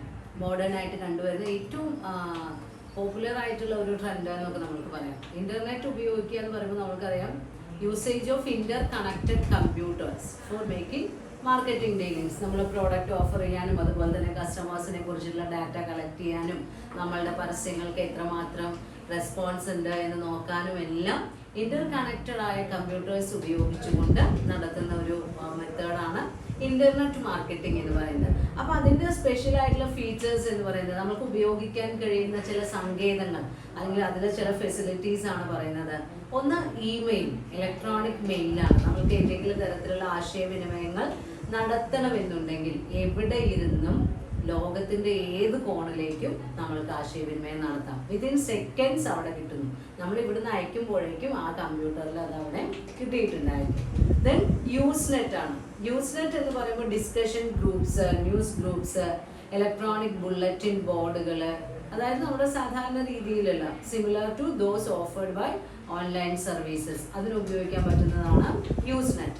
Then telnet. ടെൽനെറ്റ് എന്ന് പറയുമ്പോൾ online database, library catalogue and electronic journals at hundreds of colleges and libraries. പിന്നെ ഉപയോഗിക്കാൻ കഴിയുന്നത് ഏതാ? FTPയും അതുപോലെ തന്നെ HTTPയുമാണ്. ഫയൽ ട്രാൻസ്ഫർ പ്രോട്ടോകോളും ഹൈപ്പർ ടെക്സ്റ്റ് ട്രാൻസ്ഫർ പ്രോട്ടോകോളും. അതായത് അതെന്തിനാണ്? The ability to transfer of files from one main frame computer to another. ഒരു മെയിൻ ഫ്രെയിം കമ്പ്യൂട്ടറിൽ നിന്ന് മറ്റ് കണക്റ്റഡ് കമ്പ്യൂട്ടേഴ്സിലേക്ക് ഫയൽ ട്രാൻസ്ഫർ ചെയ്യാൻ വേണ്ടി നമ്മൾ ഉപയോഗിക്കുന്നു. പിന്നെ ക്ലയന്റ് സെർവർ ആണ്. Allows for the transfer of files from one main frame computer to another. Then gopher. Gopher എന്ന് പറയുമ്പോൾ ഡോക്യുമെന്റ് റിട്രീവൽ സിസ്റ്റം ആണ്. നമ്മൾക്ക് ആവശ്യമുള്ള ഡോക്യുമെന്റ് റിട്രീവ് ചെയ്തെടുക്കാൻ പറ്റുന്നു. എന്തിനു വേണ്ടി? Used to search for information. Then wide area information server, WAIS. അതെന്താ നമ്മളെ ഹെൽപ്പ് ചെയ്യുന്നത്? എങ്ങനെയാണ്? It enables one to use keywords in specific database and retrieve full text information. പിന്നെ വരുന്നത് WWW, വേൾഡ് വൈഡ് വെബ്. അതെന്തിനു വേണ്ടിയൊക്കെയാണ്? അത് same thing as gopher and WAIS. അത് രണ്ടും ചെയ്യുന്ന കാര്യങ്ങൾ ഇത് WWW ഉപയോഗിച്ച് നമുക്ക് ചെയ്യാം. പക്ഷെ എന്തുകൂടെ ചെയ്യുന്നുണ്ട്? But combines sound, graphic image, video and hyper text on single page. അപ്പോൾ ഒരുപാട് ആളുകൾ ഉപയോഗിക്കുന്ന ഒരു സർവീസ് ആണ് WWW. ഇനി നമ്മളിങ്ങനെ ഇന്റർനെറ്റ് പ്രോഗ്രാം ഡെവലപ്പ് ചെയ്തെടുക്കണമെങ്കിൽ നമ്മൾക്ക് അതിൻ്റെ ഇന്റർനെറ്റിൻ്റെ ഹെൽപ്പോട് കൂടി നമ്മൾക്ക് എന്ത് ചെയ്യണം? ടാർഗറ്റ് ഓഡിയൻസിന് വേണ്ടി സ്പെസിഫിക് ഒബ്ജക്റ്റീവ്സും സ്ട്രാറ്റജീസും അഡോപ്റ്റ് ചെയ്താണ് നമ്മൾ പ്രോഗ്രാംസ് ചെയ്യുന്നത്. അപ്പോൾ അതിലുണ്ടാകുന്ന വെബ് പാർട്ടിസിപ്പൻസ് മറ്റ് മീഡിയകളെ പോലെ തന്നെയാണ്. ആരൊക്കെയാണ് ഉണ്ടാവുക? അഡ്വർടൈസേഴ്സ് ഉണ്ടായിരിക്കും, പൊട്ടൻഷ്യൽ കസ്റ്റമേഴ്സ് ഉണ്ടായിരിക്കും. അതേപോലെ തന്നെ ആക്ച്വൽ ഡിഗ്രി ഓഫ് യൂസ് എന്ന് പറയുന്നത് നമുക്ക് അത് കൃത്യമായി കണ്ടുപിടിക്കുക എന്ന് പറയുന്നത് പ്രയാസമാണ്. അപ്പോൾ വെബ് പാർട്ടിസിപ്പൻസ് രണ്ടാണ്, അഡ്വർടൈസേഴ്സും യൂസേഴ്സും. പിന്നെ വെബ് ഒബ്ജക്റ്റീവ്സ് ആണ്. നമ്മൾക്ക് website is an excellent place to provide in depth information. നമുക്ക് ആ പ്രോഡക്റ്റിനെ കുറിച്ച് ഏറ്റവും ആഴത്തിലുള്ള അത്രയും ഡീറ്റെയിൽ ആയ ഇൻഫർമേഷൻസ് അതിലൂടെ പ്രൊവൈഡ് ചെയ്യാൻ കഴിയും. അതേപോലെ തന്നെ advertising on web is useful for creating awareness of N organisation. നമ്മുടെ ഈ സ്ഥാപനത്തിനെ പറ്റി മൊത്തത്തിലുള്ള ഒരു ധാരണ ആളുകൾക്കിടയിൽ വളർത്തിയെടുക്കാൻ പറ്റും. അതേപോലെ തന്നെ ഇത് എന്തിനു വേണ്ടി നമ്മൾക്ക് ഉപയോഗിക്കാം? Audience profile. നമ്മൾക്ക് audience profile information to determine their preference. നമ്മുടെ ഓഡിയൻസിൻ്റെ, ഇത് കാണുന്ന ആളുകളുടെ അല്ലെങ്കിൽ കേൾക്കുന്ന ആളുകളുടെ പ്രതികരണങ്ങൾ, അവരുടെ ശീലങ്ങൾ, അവരുടെ പ്രിഫറൻസ് ഒക്കെ മനസ്സിലാക്കിയെടുക്കാൻ കഴിയും. അപ്പോൾ കസ്റ്റമേഴ്സിന് ഏറ്റവും സ്യൂട്ടബിൾ ആയ രീതിയിലുള്ള വെബ് സ്ട്രാറ്റജീസ് വേണം നമ്മൾ അഡോപ്റ്റ് ചെയ്യണം. അപ്പോൾ വെബ് അഡ്വർടൈസിംഗ് നടത്തുമ്പോൾ ഇതിൽ എക്സാമ്പിൾ ആയിട്ട് പറയുന്നുണ്ട്, Procter and Gamble is increasing its ad expenditure in this area. അതായത് അവരുടെ പരസ്യത്തിന് വേണ്ടി ചെലവാക്കുന്ന പൈസ വർദ്ധിപ്പിച്ചുകൊണ്ടേ ഇരിക്കുക എന്നാണ് പറയുന്നത്. അപ്പോൾ അത്രയും എഫക്റ്റീവ്നെസ് ഉണ്ടാവും. Then McDonald's and Disney have established website to reach children market. ചിൽഡ്രൻ്റെ മാർക്കറ്റ് ഇൻക്രീസ് ചെയ്യാം. ദെൻ ഓഡിയൻസ് മെഷർമെൻ്റ് ആണ്. ഇന്റർനെറ്റിലൂടെ നമ്മൾ അഡ്വർടൈസിങ് പ്രൊവൈഡ് ചെയ്യുന്ന സമയത്ത് അതിൻ്റെ ഓഡിയൻസിൻ്റെ മെഷർമെൻ്റ് എടുക്കാം. അതിൽ നമ്മൾക്ക് എന്ത് ചെയ്യാൻ പറ്റും? Only after the medium has achieved a significant role in market place. അപ്പോൾ നല്ലൊരു പൊസിഷനിൽ എത്തിക്കഴിഞ്ഞാൽ നമുക്ക് ഇതിൻ്റെ മെഷർ ചെയ്യാം, ഓഡിയൻസിൻ്റെ മെഷർമെൻ്റ് എടുക്കാം. ഇതിൽ പറയുന്നുണ്ട് Nielsen media research and commerce net they conduct surveys to determine web demographics and usage characteristics. അതേപോലെ തന്നെ IntelliQuest, then PC Meter, അതൊരു മീറ്ററിംഗ് സർവീസ് ആണ്. then Audit Bureau Circulation, അതൊരു പ്രിന്റിംഗ് ഏജൻസി ആണ്. Is developing a product called web facts. എന്തിനാണ്? To certify web counts. അങ്ങനെ നമ്മൾക്ക് audience measurement measure ചെയ്തെടുക്കാം. പിന്നെ ഇങ്ങനെയുള്ള ഈ ഇന്റർനെറ്റ് ഉപയോഗിച്ചുള്ള ഡീലിങ്സ് എന്ന് പറയുമ്പോൾ നമ്മൾക്ക് ഒരുപാട് പൊട്ടൻഷ്യൽ കസ്റ്റമേഴ്സിനെ സാറ്റിസ്ഫൈഡ് ആയി നിലനിർത്താനും ഒരുപാട് മാസ് പീപ്പിളിനെ കവർ ചെയ്യാനും എല്ലാം കഴിയുന്നുണ്ട്. അതിൽ ഒരുപാട് അഡ്വാൻറ്റേജസ് ഉണ്ട്, അതേപോലെ തന്നെ ലിമിറ്റേഷൻസും ഉണ്ട്. അഡ്വാൻറ്റേജ് എന്ന് പറയുമ്പോൾ ടാർഗറ്റ് കസ്റ്റമേഴ്സിനെ നമുക്ക് ഡിസൈൻ ചെയ്യാനും കീപ്പ് ചെയ്യാനും ഒക്കെ എളുപ്പമാണ്. ദെൻ മെസ്സേജ് ടൈലറിങ് നടത്താം.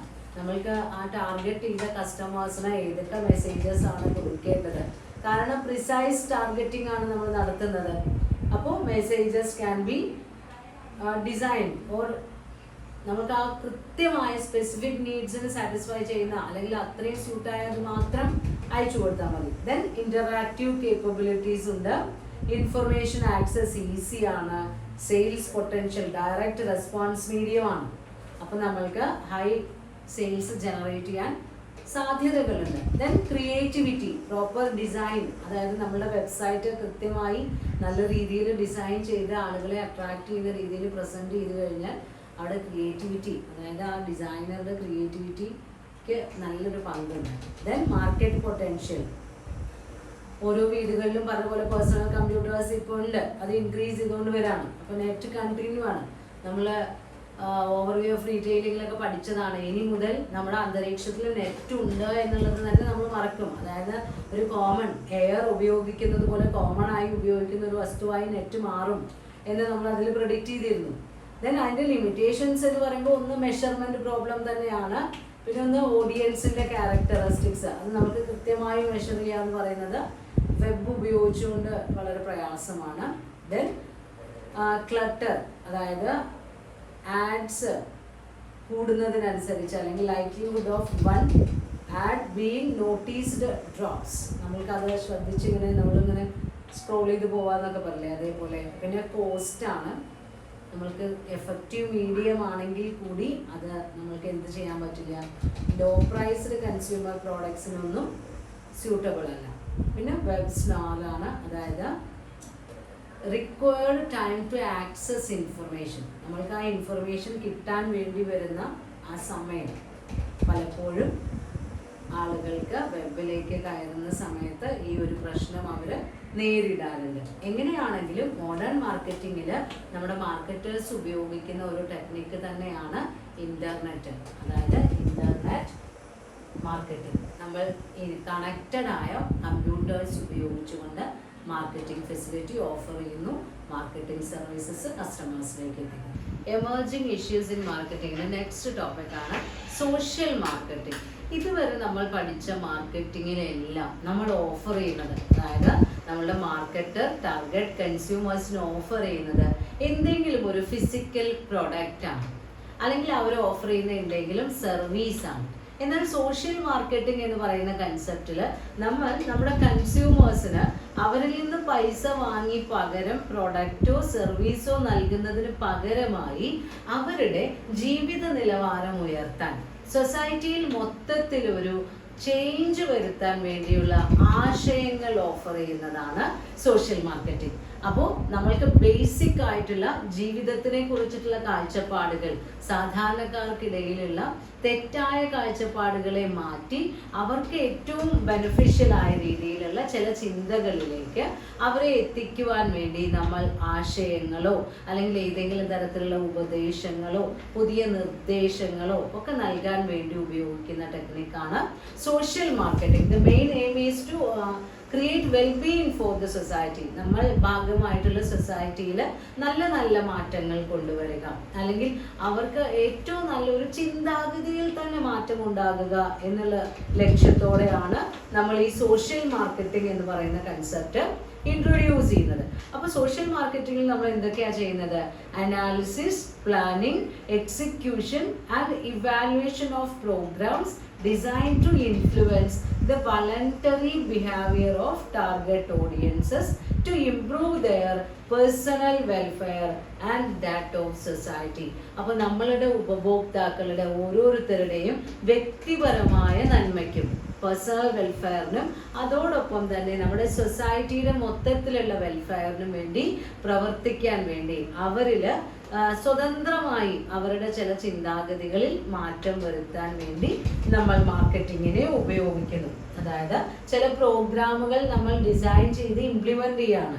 അവരിൽ ഈ സ്ട്രക്ചറൽ ചേഞ്ചസ് ഉണ്ടാക്കണം, അടിസ്ഥാനപരമായി അവരുടെ പേഴ്സണൽ വെൽഫെയർ വർദ്ധിപ്പിക്കാൻ വേണ്ടി അവരുടെ സ്വഭാവത്തിൽ തന്നെ ഒരു മാറ്റം ഉണ്ടാക്കുക എന്നുള്ള രീതിയിൽ ഇൻട്രൊഡ്യൂസ് ചെയ്യുന്ന പ്രോഗ്രാമുകളാണ് സോഷ്യൽ മാർക്കറ്റിംഗ്. ഈ സോഷ്യൽ മാർക്കറ്റിംഗ് എന്ന് പറയുമ്പോൾ 1970-കളിലാണ് ആദ്യമായി ഈ ആശയം മുന്നോട്ട് വെച്ചത്. നമ്മുടെ ഫിലിപ്പ് കോട്ട്ലറും അതേപോലെ തന്നെ ഗെറാൾഡ് സാൽട്ട്മാനുമാണ് ഈ മാർക്കറ്റിംഗ് പ്രിൻസിപ്പിൾസ് നമ്മൾക്ക് ഈ പ്രൊഡക്റ്റുകൾ വിൽക്കാൻ വേണ്ടി മാത്രമല്ല, അവരുടെ ബിഹേവിയറുകളിൽ മാറ്റം വരുത്താനുള്ള കാര്യങ്ങൾ കൂടി വിൽക്കാൻ ശ്രമിക്കാം എന്നുള്ളൊരു രീതിയിൽ മുന്നോട്ട് വെച്ചത്.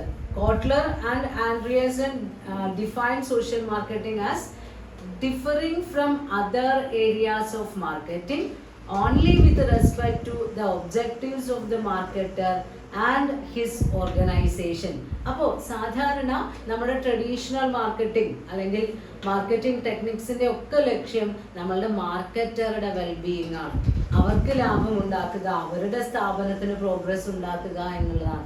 അപ്പോൾ അങ്ങനെയുള്ള ആ പരമ്പരാഗതമായ ലക്ഷ്യത്തിൽ നിന്ന് മാറി നമ്മുടെ പൊതുസമൂഹത്തിനും കൺസ്യൂമർക്ക് വ്യക്തിപരമായി അദ്ദേഹത്തിനും അദ്ദേഹത്തിൻ്റെ സമൂഹത്തിനും കൂടെ വെൽബീയിങ് ഉണ്ടാക്കുക. അപ്പോൾ നോക്കൂ, അതിൻ്റെ ലക്ഷ്യം മാർക്കറ്ററിലേക്ക് എന്നുള്ള ഗുണങ്ങൾ മാറി ആളിലേക്കായി കസ്റ്റമറിനും സൊസൈറ്റിക്കും വേണ്ടി ഗുണങ്ങൾ ഉണ്ടാക്കുന്ന മാർക്കറ്റിംഗ്. അതാണ് സോഷ്യൽ മാർക്കറ്റിംഗ്. അതിൽ നമ്മൾ പ്രധാനമായും ഹെൽത്ത് റിലേറ്റഡ് കാര്യങ്ങളൊക്കെയാണ് ഓഫർ ചെയ്യാറുള്ളത്. ഇപ്പോൾ പലപ്പോഴും ഇപ്പോൾ നമ്മൾ പൾസ് പോളിയോ തുള്ളിമരുന്ന് പ്രോഗ്രാം, നിങ്ങളുടെ 5 വയസ്സിൽ താഴെയുള്ള കുട്ടികൾക്ക് പോളിയോ മരുന്ന് നൽകൂ എന്ന് പറഞ്ഞ് നമ്മുടെയൊക്കെ വീടിൻ്റെ അടുത്തുകൂടെ ജീപ്പുകളിലോ മറ്റ് വാഹനങ്ങളിലൊക്കെ അനൗൺസ്മെന്റ് വാഹനങ്ങൾ പോകുന്നത് നമുക്ക് കാണാം. അത് ഏതെങ്കിലും ഒരു പ്രൊഡക്റ്റ് വിൽക്കാൻ വേണ്ടി അല്ല പറയുന്നത്, നമ്മളോട് ആ ഇമ്മ്യൂണൈസേഷൻ പ്രോഗ്രാമിന്റെ ഭാഗമാകാൻ വേണ്ടി നമ്മളെ അവർ പ്രേരിപ്പിക്കുകയാണ്. നമ്മുടെ വരും തലമുറയുടെ ആരോഗ്യത്തിന് വേണ്ടി നമ്മളോട് ചെയ്യാൻ പറയുന്നത്. അതേപോലെ തന്നെ കോൺട്രാസെപ്റ്റീവ് മെത്തേഡ്സിനെ കുറിച്ചും അങ്ങനെയുള്ള ഇൻഫർമേഷൻസ് സാധാരണക്കാരായ ആളുകളിലേക്ക് എത്തിക്കാൻ വേണ്ടി പലതരത്തിലുള്ള പ്രോഗ്രാമുകൾ കണ്ടക്ട് ചെയ്യാറുണ്ട്. അപ്പോൾ ഇവിടെ നമ്മൾ മനസ്സിലാക്കേണ്ടത് സോഷ്യൽ മാർക്കറ്റിങ്ങിൽ നമ്മൾ ഓഫർ ചെയ്യുന്നത് ഒരു ഫിസിക്കൽ പ്രൊഡക്റ്റ് അല്ല, പകരം നല്ല നല്ല ആശയങ്ങളാണ്, നമ്മുടെ സ്വഭാവത്തിൽ വരുത്തേണ്ട മാറ്റങ്ങളെ കുറിച്ചാണ്. ഇപ്പോൾ പ്രകൃതിയെ സംരക്ഷിക്കൂ, പ്ലാസ്റ്റിക് വേസ്റ്റുകൾ പുറത്ത് വലിച്ചെറിയാതിരിക്കൂ, അങ്ങനെയൊക്കെ പറയുമ്പോൾ നമ്മുടെ അടിസ്ഥാനപരമായി വേസ്റ്റ് റോട്ടിലേക്ക് ഇടുക അല്ലെങ്കിൽ വേസ്റ്റ് പൊതുസ്ഥലത്ത് ഇടുക എന്ന് പറയുന്ന ആ ഒരു വ്യക്തിയുടെ സ്വഭാവ വൈകല്യം, അത് യഥാർത്ഥത്തിൽ ഒരു നല്ല സ്വഭാവമല്ല. അപ്പോൾ നമുക്ക് അതിനെ സ്വഭാവ വൈകല്യം എന്ന് പറയാം. അത് മാറ്റി അയാളിൽ ഒരു നല്ല ശീലം വളർത്തിയെടുക്കുക, വേസ്റ്റ് കൃത്യമായി ഡിസ്പോസ് ചെയ്യാൻ അവരെ പഠിപ്പിക്കുക, അത് അവിടെ ഒരു ആശയം അവരിലേക്ക് എത്തിക്കുകയാണ്, അവർക്കൊരു വിദ്യാഭ്യാസം നൽകുകയാണ് നമ്മൾ ചെയ്യുന്നത്, അല്ലാതെ ഒരു പ്രോഡക്റ്റ് ഓഫർ ചെയ്യല്. അപ്പോൾ മാർക്കറ്റിംഗ് മിക്സിലെ 4 P's അവിടെ പ്രസന്റ് ആണ്, പ്ലസ് എക്സ്ട്രാ ഒരു 3 P's കൂടെ അവിടെ വരുന്നുണ്ട്. അപ്പോൾ 7 P's ഓഫ് സോഷ്യൽ മാർക്കറ്റിംഗ് എന്ന് നമുക്ക് പറയാം. ഫസ്റ്റ് P എന്താണ്? പ്രൊഡക്റ്റ് ആണ്. പ്രൊഡക്റ്റ് എന്ന് പറയുമ്പോൾ ഇവിടെ ടാഞ്ചിബിൾ പ്രൊഡക്റ്റ് അല്ല, പകരം ആളുകളിലേക്ക് ആശയങ്ങളാണ് നമ്മൾ പലപ്പോഴും എത്തിക്കുന്നത്. അവർക്ക് ആ ആശയം അവർ ആക്സെപ്റ്റ് ചെയ്ത് കഴിഞ്ഞാൽ അതിൽ നിന്നുണ്ടാകുന്ന ബെനിഫിറ്റ്സ് ആ വ്യക്തിക്കും സമൂഹത്തിനുമാണ്. ദെൻ പ്രൈസ് എന്ന് പറയുമ്പോൾ സാധാരണ നമ്മൾ കോസ്റ്റാണ്, നമ്മൾ ആ ഒരു പ്രൈസ് ഒരു പ്രൊഡക്റ്റിന് വേണ്ടി നമ്മൾ ചെലവാക്കുന്ന മോണിറ്ററി ടേംസിനാണ് പറയുക. ഇവിടെ നമ്മൾക്ക് കിട്ടുന്നത് നല്ല നല്ല ആശയങ്ങളാണ് സോഷ്യൽ മാർക്കറ്റിംഗ്. അപ്പോൾ പ്രൈസ് എന്ന് പറയുന്നത് what the consumers must do in order to obtain the social marketing product. ആ സോഷ്യൽ മാർക്കറ്റിങ്ങിലൂടെ നമ്മളിലേക്ക് എന്താണോ ഓഫർ ചെയ്യപ്പെട്ടിട്ടുള്ളത് അത് കിട്ടാൻ വേണ്ടി നമ്മുടെ കൺസ്യൂമർ എന്താണോ ചെയ്യേണ്ടത് അതിനെ നമ്മൾക്ക് അതിൻ്റെ പ്രൈസ് എന്ന് പറയാം. ഒരു പ്രതിരോധ കുത്തിവയ്പ്പിൻ്റെ ഭാഗമായി നമ്മൾ മാറുകയാണെങ്കിൽ നമ്മൾ ആ പോകുന്നു, ഇഞ്ചക്ഷൻ എടുക്കുന്നു, ആ സേവനം നമ്മൾ ഉപയോഗിക്കുന്നു, ആ പ്രോഡക്റ്റ് നമ്മളിലേക്ക് എത്തി എന്ന് വിചാരിക്കാം. നമുക്ക് ചിലപ്പോൾ പൈസയായിട്ടൊന്നും ചിലവായിട്ടുണ്ടാവില്ല, നമ്മൾ ചെന്ന് വാക്സിൻ എടുത്ത് പോരുന്നു. പക്ഷെ നമ്മൾ അതിനൊരു എഫേർട്ട് ഇട്ടു. അപ്പോൾ എന്താണോ നമ്മൾ ആ സോഷ്യൽ മാർക്കറ്റിങ്ങിൻ്റെ പ്രോഡക്റ്റ് ലഭിക്കാൻ വേണ്ടി ചെയ്യുന്നത് അതിനെ നമ്മൾക്ക് അതിൻ്റെ പ്രൈസ് എന്ന് പറയാം, സോഷ്യൽ മാർക്കറ്റിങ്ങിൻ്റെ പ്രൈസ് എന്ന് പറയാം. ദെൻ പ്ലേസ് ആണ്. പ്ലേസ് എന്ന് പറയുന്നത് എവിടെ നിന്നാണോ നമ്മൾക്ക് ഈ ആശയം മനസ്സിലാക്കാൻ കഴിഞ്ഞത്. അത് ചിലപ്പോൾ ടി വിയിലുള്ള പ്രോഗ്രാമിൽ നിന്നാവാം, ഏതെങ്കിലും മാളുകളിൽ നിന്നാവാം, ഏതെങ്കിലും വിളിച്ചു പറഞ്ഞു പോകുന്ന വാഹനങ്ങളിൽ നിന്നാവാം. ഏത് സ്ഥലത്തു നിന്നാണോ ഈ പ്രൊഡക്റ്റിനെ കുറിച്ച്, അതായത് സോഷ്യൽ മാർക്കറ്റിങ്ങിൽ ഉദ്ദേശിക്കുന്ന പ്രൊഡക്റ്റിനെ കുറിച്ചിട്ടുള്ള വിവരം നമ്മൾക്ക് ലഭിക്കുന്നത്, അതാണ് നമ്മളുടെ മാർക്കറ്റിംഗ് മിക്സിലെ പ്ലേസ്. അത് ചിലപ്പോൾ ഒരു ഡോക്ടറുടെ ക്ലിനിക്കൊക്കെ ആവാം, അവിടെ ഇങ്ങനെ പലതരത്തിലുള്ള നോട്ടീസുകളൊക്കെ ഒട്ടിച്ചു വെച്ചിട്ടുണ്ടാവും. അപ്പൊ അതിൽ നിന്നാണ് നമ്മൾക്ക് ആ ആശയം കിട്ടുന്നത്, അല്ലെങ്കിൽ ആ ഒരു വിവരം നമ്മളിലേക്ക് എത്തുന്നത്. അപ്പൊ നമ്മളുടെ ബേസിക് ആയിട്ടുള്ള ബിഹേവിയറിൽ തന്നെ ഒരു ചേഞ്ച് ഉണ്ടാക്കാനാണ് സോഷ്യൽ മാർക്കറ്റിംഗ് എയിം ചെയ്യുന്നത്. പിന്നെ വരുന്നത് പ്രൊമോഷനാണ്. പ്രൊമോഷൻ എന്ന് പറയുമ്പോൾ സാധാരണ രീതിയിൽ നമ്മൾ ഓരോ ടാൻജിബിൾ പ്രോഡക്റ്റിന് പ്രൊമോഷൻ എന്ന് പറയുമ്പോൾ എന്തൊക്കെയാ ചെയ്യാം, അഡ്വർടൈസിങ് ഒക്കെയാണ്. അപ്പൊ ഇവിടെ നമ്മൾ ഈ ആശയങ്ങൾ ജനങ്ങളിലേക്ക് എത്തിക്കാൻ വേണ്ടി ചെയ്യുന്നത് പല രീതിയിലുള്ള ഡിസ്പ്ലേ യൂണിറ്റുകളിൽ ഇതിൻ്റെ വിവരങ്ങൾ ഡിസ്പ്ലേ ചെയ്യുക, വാഹനങ്ങൾ ഉപയോഗിച്ച് ഇങ്ങനെ വിളിച്ചു പറഞ്ഞു. ഇപ്പോൾ നമ്മുടെ അടുത്തുകൂടെയൊക്കെ ഇപ്പോൾ കൊറോണ സമയത്ത് കൊറോണ വാക്സിൻ എടുക്കാൻ ഹെൽത്ത് സെൻ്ററിലുള്ള ആളുകൾ നമ്മുടെ വീടുകളിലൂടെ എത്തി നോട്ടീസ് വിതരണമൊക്കെ നടത്തിയിരുന്നു. അതേപോലെ തന്നെ വാനുകളിലൊക്കെ വിളിച്ചു പറഞ്ഞുകൊണ്ട് പോവുക. അങ്ങനെ ഏത് രീതിയിലുള്ള മെത്തേഡ് ഉപയോഗിച്ചുകൊണ്ടും നമുക്ക് എന്ത് ചെയ്യാം, പ്രൊമോഷൻ നടത്താം. പബ്ലിക് റിലേഷൻസ് ആവാം, പ്രൊമോഷണൽ ഏജൻസി ആവാം, മീഡിയ ആവാം, പേഴ്സണൽ സെല്ലിംഗ്, എങ്ങനെ വേണമെങ്കിൽ സോഷ്യൽ മാർക്കറ്റിങ്ങിലും പ്രൊമോഷൻ കണ്ടക്ട് ചെയ്യാം. ഇനി ഈ 4 P'സിന് പുറമെ അഡീഷണൽ ആയി ഒരു 3 P'കൾ കൂടി സോഷ്യൽ മാർക്കറ്റിങ്ങിൽ വരുന്നുണ്ട് എന്ന് പറഞ്ഞു. അതിലെ ഫസ്റ്റ് ആണ് പബ്ലിക്. പബ്ലിക് എന്ന് പറയുമ്പോൾ ഇതുമായി ഇന്ററാക്ട് ചെയ്ത് വരുന്ന ആളുകൾ. ഇപ്പോൾ public refers to both external and internal group. ഈ സോഷ്യൽ മാർക്കറ്റിംഗ് ആശയങ്ങൾ ജനങ്ങളിലേക്ക് എത്തിക്കുക എന്നുള്ള പ്രോഗ്രാമുമായി സഹകരിക്കുന്ന എക്സ്റ്റേണൽ പബ്ലിക്കും ഇന്റേണൽ പബ്ലിക്കും. എക്സ്റ്റേണൽ പബ്ലിക് എന്ന് പറയുമ്പോൾ അതിൽ ആരൊക്കെയാണ് വരുന്നത്, target audience, secondary audience, policy makers, gate keepers, ഇവരൊക്കെ വരും. ഇന്റേണൽ പബ്ലിക് എന്ന് പറഞ്ഞു കഴിഞ്ഞാൽ ആരാണോ ഈ പ്രോഗ്രാം ഇംപ്ലിമെന്റ് ചെയ്യാനും അത് അപ്രൂവ് ചെയ്യാനും ഒക്കെ വേണ്ടി പ്രവർത്തിച്ചിട്ടുള്ളത്, അവരാണ് ഇന്റേണൽ പബ്ലിക്. അപ്പോൾ എക്സ്റ്റേണൽ ആൻഡ് ഇന്റേണൽ അവർ രണ്ടുപേരും കൂടെ സഹകരിച്ച് പ്രവർത്തിക്കുമ്പോഴേ ഒരു സോഷ്യൽ മാർക്കറ്റിംഗ് പ്രോഗ്രാം നമുക്ക് ഇംപ്ലിമെന്റ് ചെയ്യാൻ കഴിയുന്നുള്ളൂ. ദെൻ അടുത്ത പി എന്ന് പറയുന്നത് പാർട്ട്ണർഷിപ്പ് ആണ്. പാർട്ട്ണർഷിപ്പ് എന്ന് പറയുമ്പോൾ ഈ സോഷ്യൽ ഇഷ്യൂസ് എന്ന് പറഞ്ഞു കഴിഞ്ഞാൽ സാധാരണ ഒരു സ്ഥാപനത്തിന്റെ ഇഷ്യൂ പോലെയല്ല ഒരു സമൂഹത്തിന്റെ പ്രശ്നം എന്ന് പറയുന്നത്. അപ്പൊ ആ ഒരു പ്രശ്നം വളരെ കോംപ്ലക്സ് ആയിട്ടുള്ളതാണ്. അതുകൊണ്ട് തന്നെ ഒരു ഒറ്റ ഏജൻസിക്ക് മാത്രം അല്ലെങ്കിൽ ഒരു സ്ഥാപനത്തിന് മാത്രം ഈ ഒരു കാര്യത്തിന് വേണ്ടി പ്രവർത്തിക്കാൻ കഴിയില്ല. അപ്പൊ സിമിലർ ഗോൾസ് വെച്ചുകൊണ്ട് പ്രവർത്തിക്കുന്ന മറ്റ് സ്ഥാപനങ്ങളുമായി ഒരു റിലേഷൻഷിപ്പിൽ ഏർപ്പെടേണ്ടി വരും, അല്ലെങ്കിൽ ഒരു പാർട്ട്ണർഷിപ്പായിട്ട് നമുക്ക് പെർഫോം ചെയ്യേണ്ടി വരും. നമ്മുടെ കേരളത്തിനെ മൊത്തം മാലിന്യ വിമുക്തമാക്കണം എന്ന് ഏതെങ്കിലും ഒരു സ്ഥാപനം മാത്രം വിചാരിച്ചിട്ട് കാര്യമില്ല. അപ്പോൾ അതേ സിമിലർ ഒബ്ജക്റ്റ് മനസ്സിൽ വെച്ചുകൊണ്ട് പ്രവർത്തിക്കുന്ന മറ്റു ഓർഗനൈസേഷൻസുമായി ഒരു ടൈ അപ്പിലെത്തി ഒരു പാർട്ട്ണർഷിപ്പ് ഉണ്ടാക്കി നമ്മൾ പ്രവർത്തിക്കേണ്ടതായി വരും. പിന്നെ ലാസ്റ്റിൽ വരുന്നത് പോളിസിയാണ്. നമ്മൾക്ക് ഈ ടാർഗറ്റ് കസ്റ്റമേഴ്സിൽ മാറ്റങ്ങൾ വരുത്തുക, അവർക്ക് മോട്ടിവേഷൻ കൊടുക്കുക, അവർക്ക് ബിഹേവിയറൽ ചേഞ്ച് വരുത്തുക എന്നൊക്കെ ഉള്ളതാണ് നമ്മുടെ ഒബ്ജക്റ്റീവ്സ്. അപ്പൊ അതിനു വേണ്ടി ആ ഒബ്ജക്റ്റീവ് നേടിയെടുക്കാൻ വേണ്ടിയുള്ള പോളിസികളാണ് നമ്മൾ അഡോപ്റ്റ് ചെയ്യേണ്ടത്. അതായത് sustain unless environment they are in support the change for A long run. കാരണം നമ്മുടെ പോളിസി നന്നായാൽ മാത്രമേ ഇവർ ഇതിനോട് സഹകരിക്കുള്ളൂ. അതല്ലാതെ പെട്ടെന്ന് കേൾക്കുമ്പോൾ എന്തെങ്കിലും ഒന്ന് അവർ ആക്സെപ്റ്റ് ചെയ്തു എന്നല്ലാതെ ലോങ് ലാസ്റ്റിംഗ് കോപ്പറേഷൻ നമ്മൾക്ക് കിട്ടണമെങ്കിൽ നമ്മൾ അത്രയും എഫക്റ്റീവ് ആയിട്ടുള്ള പ്രോഗ്രാം പോളിസി ഇംപ്ലിമെന്റ് ചെയ്യണം. അപ്പോൾ മോഡേൺ മാർക്കറ്റിങ്ങിൽ സമൂഹത്തിൻ്റെയും ടാർഗറ്റ് ആയിട്ടുള്ള ഇൻഡിവിജ്വൽസിൻ്റെയും നന്മയ്ക്ക് വേണ്ടി നമ്മൾ ഓഫർ ചെയ്യുന്ന ഒരു മാർക്കറ്റിംഗ് ടെക്നിക്കാണ് social marketing. New trends in marketing അല്ലെങ്കിൽ എമർജിങ് ഇഷ്യൂസ് ഇൻ മാർക്കറ്റിംഗിൽ ലാസ്റ്റ് ടോപ്പിക്കായി നമ്മൾ നോക്കുന്നതാണ് ഗ്രീൻ മാർക്കറ്റിംഗ്. ഇന്ന് എല്ലാവർക്കും കേട്ട് പരിചയമുള്ള ഒരു വാക്കായിരിക്കും ഗ്രീൻ മാർക്കറ്റിംഗ്, അല്ലെങ്കിൽ ഇക്കോളജിക്കൽ മാർക്കറ്റിംഗ്, എൻവയോൺമെന്റൽ മാർക്കറ്റിംഗ് എന്നൊക്കെ പറയാം. പേര് കേട്ടാൽ തന്നെ നമ്മൾക്ക് അറിയാം അല്ലേ. ഓരോ ടൗണിലൊക്കെ നിങ്ങൾ കണ്ടിട്ടുണ്ടാവും ഹരിത സുന്ദര എന്ന് പറഞ്ഞിട്ട് ആ സ്ഥലത്തിന്റെ പേരും എഴുതി വെച്ചിട്ടുണ്ടാവും. അപ്പൊ നമ്മൾ ഹരിതാഭയിലേക്ക് മടങ്ങുന്നു അല്ലെങ്കിൽ പ്രകൃതിയിലേക്ക് മടങ്ങുന്നു എന്നൊക്കെയാണ് സൂചിപ്പിക്കുന്നത്. അപ്പൊ green marketing aims to prevent the marketing activities which make harms to our environment. നമ്മുടെ അന്തരീക്ഷത്തിന് അല്ലെങ്കിൽ പരിസ്ഥിതിക്ക് ഹാനികരമായ രീതിയിൽ പ്രവർത്തിക്കുന്ന പ്രൊഡക്ഷൻ പ്രോസസ്സുകൾ ഒഴിവാക്കുക, അല്ലെങ്കിൽ adopt technology to produce those product which is suitable for environment protection.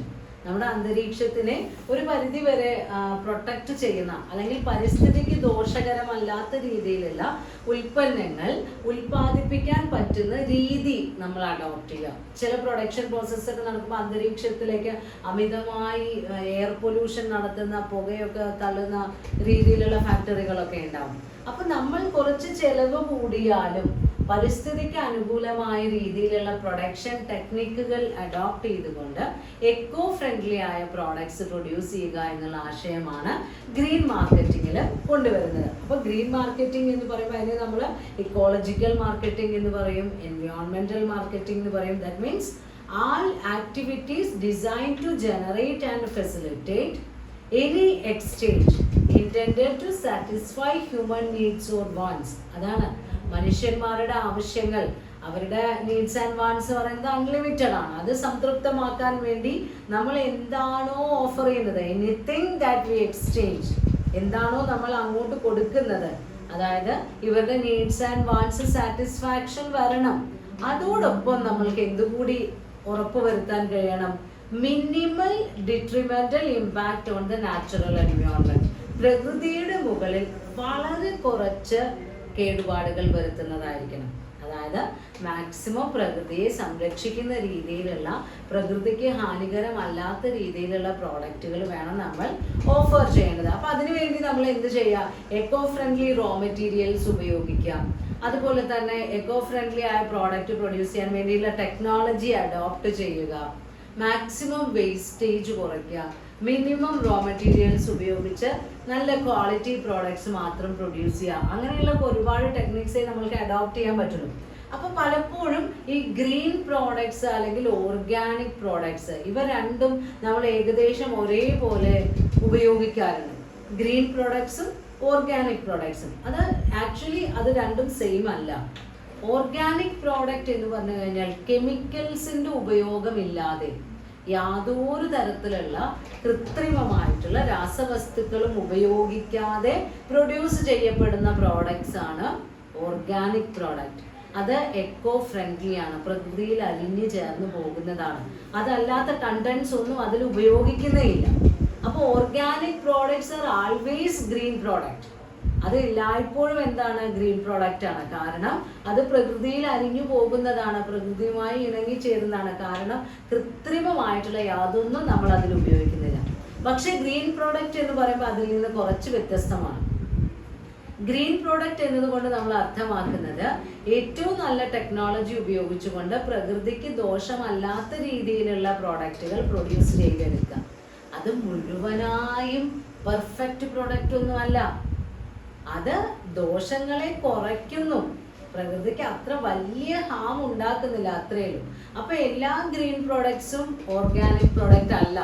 നമ്മൾ ഗ്രീൻ പ്രോഡക്റ്റ് എന്ന കാറ്റഗറിയിലാണ് എന്ന് വിചാരിച്ച് വാങ്ങിക്കുമ്പോൾ എല്ലാ ഗ്രീൻ പ്രോഡക്ട്സും എന്തല്ല, ഓർഗാനിക് പ്രോഡക്ട്സ് അല്ല, പൂർണ്ണമായും പ്രകൃതിയിൽ അലിഞ്ഞു ചേരുന്നതല്ല. പക്ഷെ ഒരു പരിധി വരെ ദോഷങ്ങൾ കുറയ്ക്കുന്നതാണ് എന്നേ ഉള്ളൂ. പക്ഷെ ഈ ഗ്രീൻ പ്രോഡക്ട്സിന് ഇന്ന് നമ്മുടെ സമൂഹത്തിൽ വളരെയധികം പ്രാധാന്യമുണ്ട്. കാരണം മറ്റുള്ള പ്രോഡക്ട്സിനെ അപേക്ഷിച്ച് നോക്കുമ്പോൾ ഇത് മനുഷ്യന്മാർക്കും പ്രകൃതിക്കും കൂടുതൽ ഫ്രണ്ട്ലി ആണ്, നമ്മൾക്ക് അത്രയധികം ദോഷം ഉണ്ടാക്കാത്തതാണ്. അപ്പോൾ ഇമ്പോർട്ടൻസ് നോക്കുമ്പോൾ നമുക്കറിയാം, ഒന്ന് ഓപ്പർച്യൂണിറ്റീസ് ആണ്. ഈ ഗ്രീൻ പ്രോഡക്ട്സ് എന്ന് പറയുന്ന ആ സിസ്റ്റം അഡോപ്റ്റ് ചെയ്യുന്ന സമയത്ത് ഈ കസ്റ്റമേഴ്സിനൊരു റൈറ്റ് ഉണ്ട്, ഫ്രീഡം ഓഫ് ചോയ്സ്, തിരഞ്ഞെടുക്കാനുള്ള സ്വാതന്ത്ര്യം. അതിനെ ഹനിക്കുന്ന രീതിയാണ് ശരിക്കും നമ്മൾ ഗ്രീൻ പ്രോഡക്ട്സ് മാത്രമേ ഓഫർ ചെയ്യാൻ പാടൂ എന്ന് പറയുമ്പോൾ ഇംപ്ലിമെന്റ് ചെയ്യുന്നതൊക്കെ ഒരു വാദഗതിക്കാർ പറയും. അപ്പോൾ 1992 16 രാജ്യങ്ങളിലായി നമ്മൾ പഠനം നടത്തി. അതിൽ പകുതിയിലധികം രാജ്യങ്ങളും പറഞ്ഞത്, സിംഗപ്പൂർ ഒഴികെ കേട്ടോ, ബാക്കിയുള്ള പകുതിയിലധികം രാജ്യങ്ങളും പറഞ്ഞത് എന്താണ്, അവര് എൻവയോൺമെന്റിന് കൺസേൺഡ് ആണ് എന്നാണ്. അപ്പൊ ഈ രാജ്യങ്ങളെല്ലാം നമ്മളുടെ ഈ ഗ്രീൻ പ്രോഡക്റ്റ് എന്ന് പറയുന്ന ആശയവുമായി സഹകരിക്കാൻ ഒരുവിധം രാജ്യങ്ങളെല്ലാം തയ്യാറാണ്, സ്ഥാപനങ്ങളും തയ്യാറാണ്.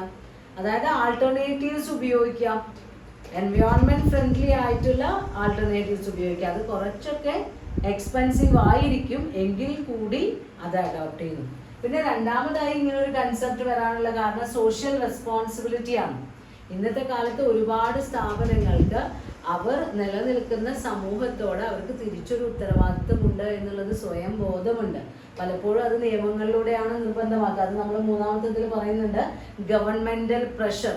പല രാജ്യങ്ങളിലും അവർ തന്നെ പറയും, ഗവൺമെന്റ് തന്നെ പറയും എക്കോ ഫ്രണ്ട്ലി പ്രോഡക്റ്റ് മാത്രമേ ഇവിടെ ഉപയോഗിക്കാവൂ. നിങ്ങൾ പല സ്ഥലത്തും കണ്ടിട്ടുണ്ടാവും പ്ലാസ്റ്റിക് ഫ്രീ സോൺ എന്നൊക്കെ പറഞ്ഞിട്ട് എഴുതി വെച്ചിട്ടുണ്ടാവും. അവിടെ പ്ലാസ്റ്റിക് വേസ്റ്റുകളൊന്നും നമ്മൾ അവിടെ ഇടാൻ പാടില്ല. കാരണം ആ പ്രകൃതി അവിടെ സംരക്ഷിക്കാൻ വേണ്ടിയാണ് പല വിനോദസഞ്ചാര കേന്ദ്രങ്ങളിലും നമ്മൾക്കത് കാണാൻ കഴിയും. കാരണം എക്കോ ഫ്രണ്ട്ലി പ്രോഡക്ട്സ് മാത്രം ഉപയോഗിക്കുക, അത് ഗവൺമെന്റ് കൊണ്ടുവരുന്ന നിയന്ത്രണമാണ്. പിന്നെ വരുന്നത് കോമ്പറ്റേറ്റീവ് പ്രഷേഴ്സ് ഉണ്ട്. അതായത് നമ്മളെ പോലെയുള്ള മറ്റു സ്ഥാപനങ്ങൾ അവർ അഡോപ്റ്റ് ചെയ്യുന്ന പോളിസികളുണ്ട്. അപ്പൊ ഇതിലുണ്ട് റിവൈവ് 100% റീസൈക്കിൾഡ് പേപ്പർ, അങ്ങനെയൊക്കെയുള്ള സെറോക്സിന്റെ ഒക്കെ പരസ്യങ്ങളുണ്ട്. ഏറ്റവും പുതിയതായി വന്നിട്ടുള്ളതാണ്. അപ്പോൾ ഓരോ മാനുഫാക്ചറേഴ്സും പുതിയ പുതിയ എക്കോ ഫ്രണ്ട്ലി പോളിസികൾ കൊണ്ടുവരുന്ന സമയത്ത് അവരുടെ കോമ്പറ്റേറ്റേഴ്സും അതേപോലെയുള്ള പ്രോഡക്റ്റ് ഇംപ്ലിമെന്റ് ചെയ്യാൻ നിർബന്ധിതരാകും. കാരണം അല്ലെങ്കിൽ കൺസ്യൂമേഴ്സ് അവർക്ക് നല്ല പ്രോഡക്റ്റ് ഏതാന്ന് തോന്നുന്നു അതേ സെലക്ട് ചെയ്യുള്ളൂ. എക്കോ ഫ്രണ്ട്ലി പ്രോഡക്ട്സിനാണ് ഡിമാൻഡ് എങ്കിൽ അതാണ് കസ്റ്റമേഴ്സ് വാങ്ങിക്കുള്ളൂ. അപ്പോൾ കോമ്പറ്റേറ്റീവ് പ്രഷർ ഉണ്ട്. പിന്നെ കോസ്റ്റ് ഓർ പ്രോഫിറ്റ് ഇഷ്യൂ, ലാഭമാണോ ചെലവാണോ നോക്കുന്നത്. ഗ്രീൻ മാർക്കറ്റിംഗ് പലപ്പോഴും ഇങ്ങനെയുള്ള ഇഷ്യൂസിൽ ഒരുപാട് പ്രശ്നങ്ങൾ, സങ്കീർണതകളൊക്കെ നേരിടാറുണ്ട്. കാരണം എക്സ്പെൻസീവ് ആണ് ഇങ്ങനെയുള്ള മെത്തേഡ്സ് അഡോപ്റ്റ് ചെയ്യാൻ. പക്ഷെ അതിൽ നിന്നുണ്ടാകുന്ന ഗുണങ്ങൾ എന്ന് പറയുന്നത് സമൂഹത്തിനും വ്യക്തികൾക്കും അത്രയും ബെനഫിഷ്യൽ ആണ്. പിന്നെ പലപ്പോഴും പല രീതിയിലുള്ള അപകടകരമായ ബൈ പ്രോഡക്ട്സ് ഒക്കെ പ്രൊഡ്യൂസ് ചെയ്യപ്പെടുന്ന സമയത്ത് അതിനെയൊക്കെ ഒഴിവാക്കുക, അല്ലെങ്കിൽ അതിനെ വേറെ എന്തെങ്കിലും രീതിയിൽ നമ്മൾ റീസൈക്കിൾ ചെയ്ത് അത്ര അപകടകരമല്ലാത്ത രീതിയിലാക്കി വെക്കുക, അങ്ങനെയുള്ള കോസ്റ്റ് സേവിങ്സ് ഒക്കെ, ഹാംഫുൾ വേസ്റ്റുകളൊക്കെ റെഡ്യൂസ് ചെയ്യുമ്പോൾ നമുക്ക് പലപ്പോഴും സബ്സ്റ്റാൻഷ്യൽ ആയിട്ട് കോസ്റ്റ് സേവിങ്സ് നേടിയെടുക്കാൻ കഴിയാറുണ്ട്. അപ്പൊ ഇത്രയൊക്കെയാണ് ഈ ഗ്രീൻ മാർക്കറ്റിങ്ങിന്റെ ഇമ്പോർട്ടൻസും കൺസേൺസ് ഒക്കെ ആയിട്ട് നമ്മൾ പറയുന്നത്. അപ്പൊ ഗ്രീൻ മാർക്കറ്റിംഗ് അഡോപ്റ്റ് ചെയ്ത് കഴിഞ്ഞാൽ ഒരുപാട് ഗുണങ്ങളുണ്ട് നമ്മൾക്ക് തന്നെ പറയാൻ കഴിയും. കാരണം എക്കോ ഫ്രണ്ട്ലി ആണ്. അപ്പോൾ പുതിയ പുതിയ മാർക്കറ്റുകൾ ആക്സസ് ചെയ്യാൻ കമ്പനിക്ക് ഈസിയാണ്. നമ്മുടെ പ്രോഡക്റ്റ് ഇത്രയും ഇക്കോ ഫ്രണ്ട്ലി ആണ് എന്ന് പറയുമ്പോൾ നമുക്കത് കൃത്യമായി പരസ്യം ചെയ്യാം. നോൺ ഗ്രീൻ പ്രോഡക്ട്സിൽ നിന്ന് ഗ്രീൻ പ്രോഡക്റ്റിലേക്ക് കസ്റ്റമേഴ്സ് മാറി വരാനുള്ള സാധ്യതയുണ്ട്. പിന്നെ കോമ്പറ്റേറ്റീവ് അഡ്വാൻറ്റേജസ്, മറ്റുള്ളവർ നോൺ ഗ്രീൻ പ്രോഡക്റ്റ് ആണ് ഓഫർ ചെയ്യുന്നതെങ്കിൽ അതിനേക്കാൾ അഡ്വാൻറ്റേജ് ആയിട്ട് നമ്മൾക്ക് ഗ്രീൻ പ്രോഡക്ട്സ് ഓഫർ ചെയ്ത് ലാഭമുണ്ടാക്കാൻ കഴിയും. ഗുഡ് വിൽ ക്രിയേറ്റ് ചെയ്യാൻ കഴിയും. പരിസ്ഥിതിയെ സംരക്ഷിക്കുന്ന സ്ഥാപനം, അപ്പോൾ ലാഭത്തിനല്ല പ്രാധാന്യം കൊടുക്കുന്നത് എന്നുള്ളൊരു പ്രചാരം ആളുകൾക്കിടയിൽ ഉണ്ടാകും. ഇക്കണോമിക് അഡ്വാൻറ്റേജ്, കൂടുതൽ സെയിൽസ് വർദ്ധിക്കുന്നതിനനുസരിച്ച് കസ്റ്റമേഴ്സിൻ്റെ ഇടയിൽ നമ്മൾക്കുള്ള വിശ്വാസം വർദ്ധിക്കുന്നതിനനുസരിച്ചും ഗുഡ് വിൽ ഇൻക്രീസ് ചെയ്യുന്നതിനനുസരിച്ചൊക്കെ എക്കണോമിക് ഗ്രോത്തും ഉണ്ടാകും. ദെൻ എൻവയോൺമെന്റ് ഫ്രണ്ട്ലി പ്രോഡക്റ്റ് ആണ് ഓഫർ ചെയ്യുന്നത്, അപ്പോൾ അതും ഒരു അഡ്വാൻറ്റേജ്. ലിമിറ്റേഷൻസ് എന്തൊക്കെയാണ് വരിക? നമ്മൾക്ക് എക്കോ ഫ്രണ്ട്ലി പ്രോഡക്ട്സ് പ്രൊഡ്യൂസ് ചെയ്യണമെങ്കിൽ ഹൈ കോസ്റ്റ് ഇൻകർ ചെയ്യേണ്ടി വരും, ചെലവ് കൂടും. അതുപോലെ തന്നെ നടപ്പിലാക്കുക എന്ന് പറയുന്നത് കുറച്ച് പ്രയാസമുള്ള കാര്യമായിരിക്കും. ഗ്രീൻ പ്രോഡക്ട്സ് എന്ന് പറഞ്ഞ് പരിചയപ്പെടുത്തി, കാരണം ഇതിന് വില കൂടുതലാണ്. അപ്പോൾ ആളുകളുടെ ആക്സെപ്റ്റൻസ് ചില സമയത്തൊക്കെ ആൾക്കാർ റെസിസ്റ്റ് ചെയ്യും, ഞങ്ങൾക്ക് വേണ്ട, ഇത്ര വില കൂടിയതാണെങ്കിൽ വേണ്ട എന്നൊക്കെ പറഞ്ഞു പോകും. അതേപോലെ ലാക്ക് ഓഫ് അവയർനെസ്, പലർക്കും ഇതിൻ്റെ വില കൂടുതലാണ് എന്ന് കേൾക്കുമ്പോൾ ഇതിൽ നിന്നുണ്ടാകുന്ന ബെനഫിറ്റ്സിനെ കുറിച്ചൊന്നും അത്ര ബോധം ഉണ്ടാവില്ല. അപ്പോൾ അവർ അത് ആക്സെപ്റ്റ് ചെയ്യാൻ ബുദ്ധിമുട്ടുണ്ടാവും. പിന്നെ ഫാൾസ് ക്ലെയിംസ്, പലപ്പോഴും എക്കോ ഫ്രണ്ട്ലി എന്നൊക്കെ പറഞ്ഞ് ചില ആളുകൾ വെറുതെ പ്രോഡക്ട്സിൻ്റെ പുറത്ത് സ്റ്റിക്കർ വെക്കാറുണ്ട്. അപ്പോൾ അങ്ങനെയൊന്നും ചെയ്യാൻ പാടില്ല. ആക്ച്വലി ഗ്രീൻ മാർക്കറ്റിംഗ് എന്ന് പറയുന്നത് ഒരു ഗുഡ് പ്രാക്ടീസാണ്. ഒറിജിനലി ഗ്രീൻ പ്രോഡക്റ്റ് അല്ലാതെ നമ്മൾ ഗ്രീൻ പ്രോഡക്റ്റ് എന്നുള്ള സിമ്പിളൊക്കെ വെച്ച് എക്കോ ഫ്രണ്ട്ലി എന്നൊക്കെ വെച്ച് കഴിഞ്ഞാൽ അതിനെ ഗ്രീൻ വാഷിംഗ് എന്നാണ് നമ്മൾ പറയുന്നത്. അപ്പോൾ ഇന്നത്തെ മാർക്കറ്റിങ്ങിൽ ആളുകൾ പ്രോഡക്റ്റിൻ്റെ വിൽപ്പന മാത്രമല്ല, സമൂഹത്തിൻ്റെയും സൊസൈറ്റിയുടെയും, അതായത് നമ്മുടെ സൊസൈറ്റിയിലെ ഓരോ പാർട്ടായി വരുന്ന ഇൻഡിവിജ്വൽസിൻ്റെയും ബെനിഫിറ്റ്സിന് വേണ്ടിയാണ് മാർക്കറ്റേഴ്സ് പല ടെക്നിക്ക് ഓഫ് മാർക്കറ്റിങ്ങും അപ്ലൈ ചെയ്യുന്നത്.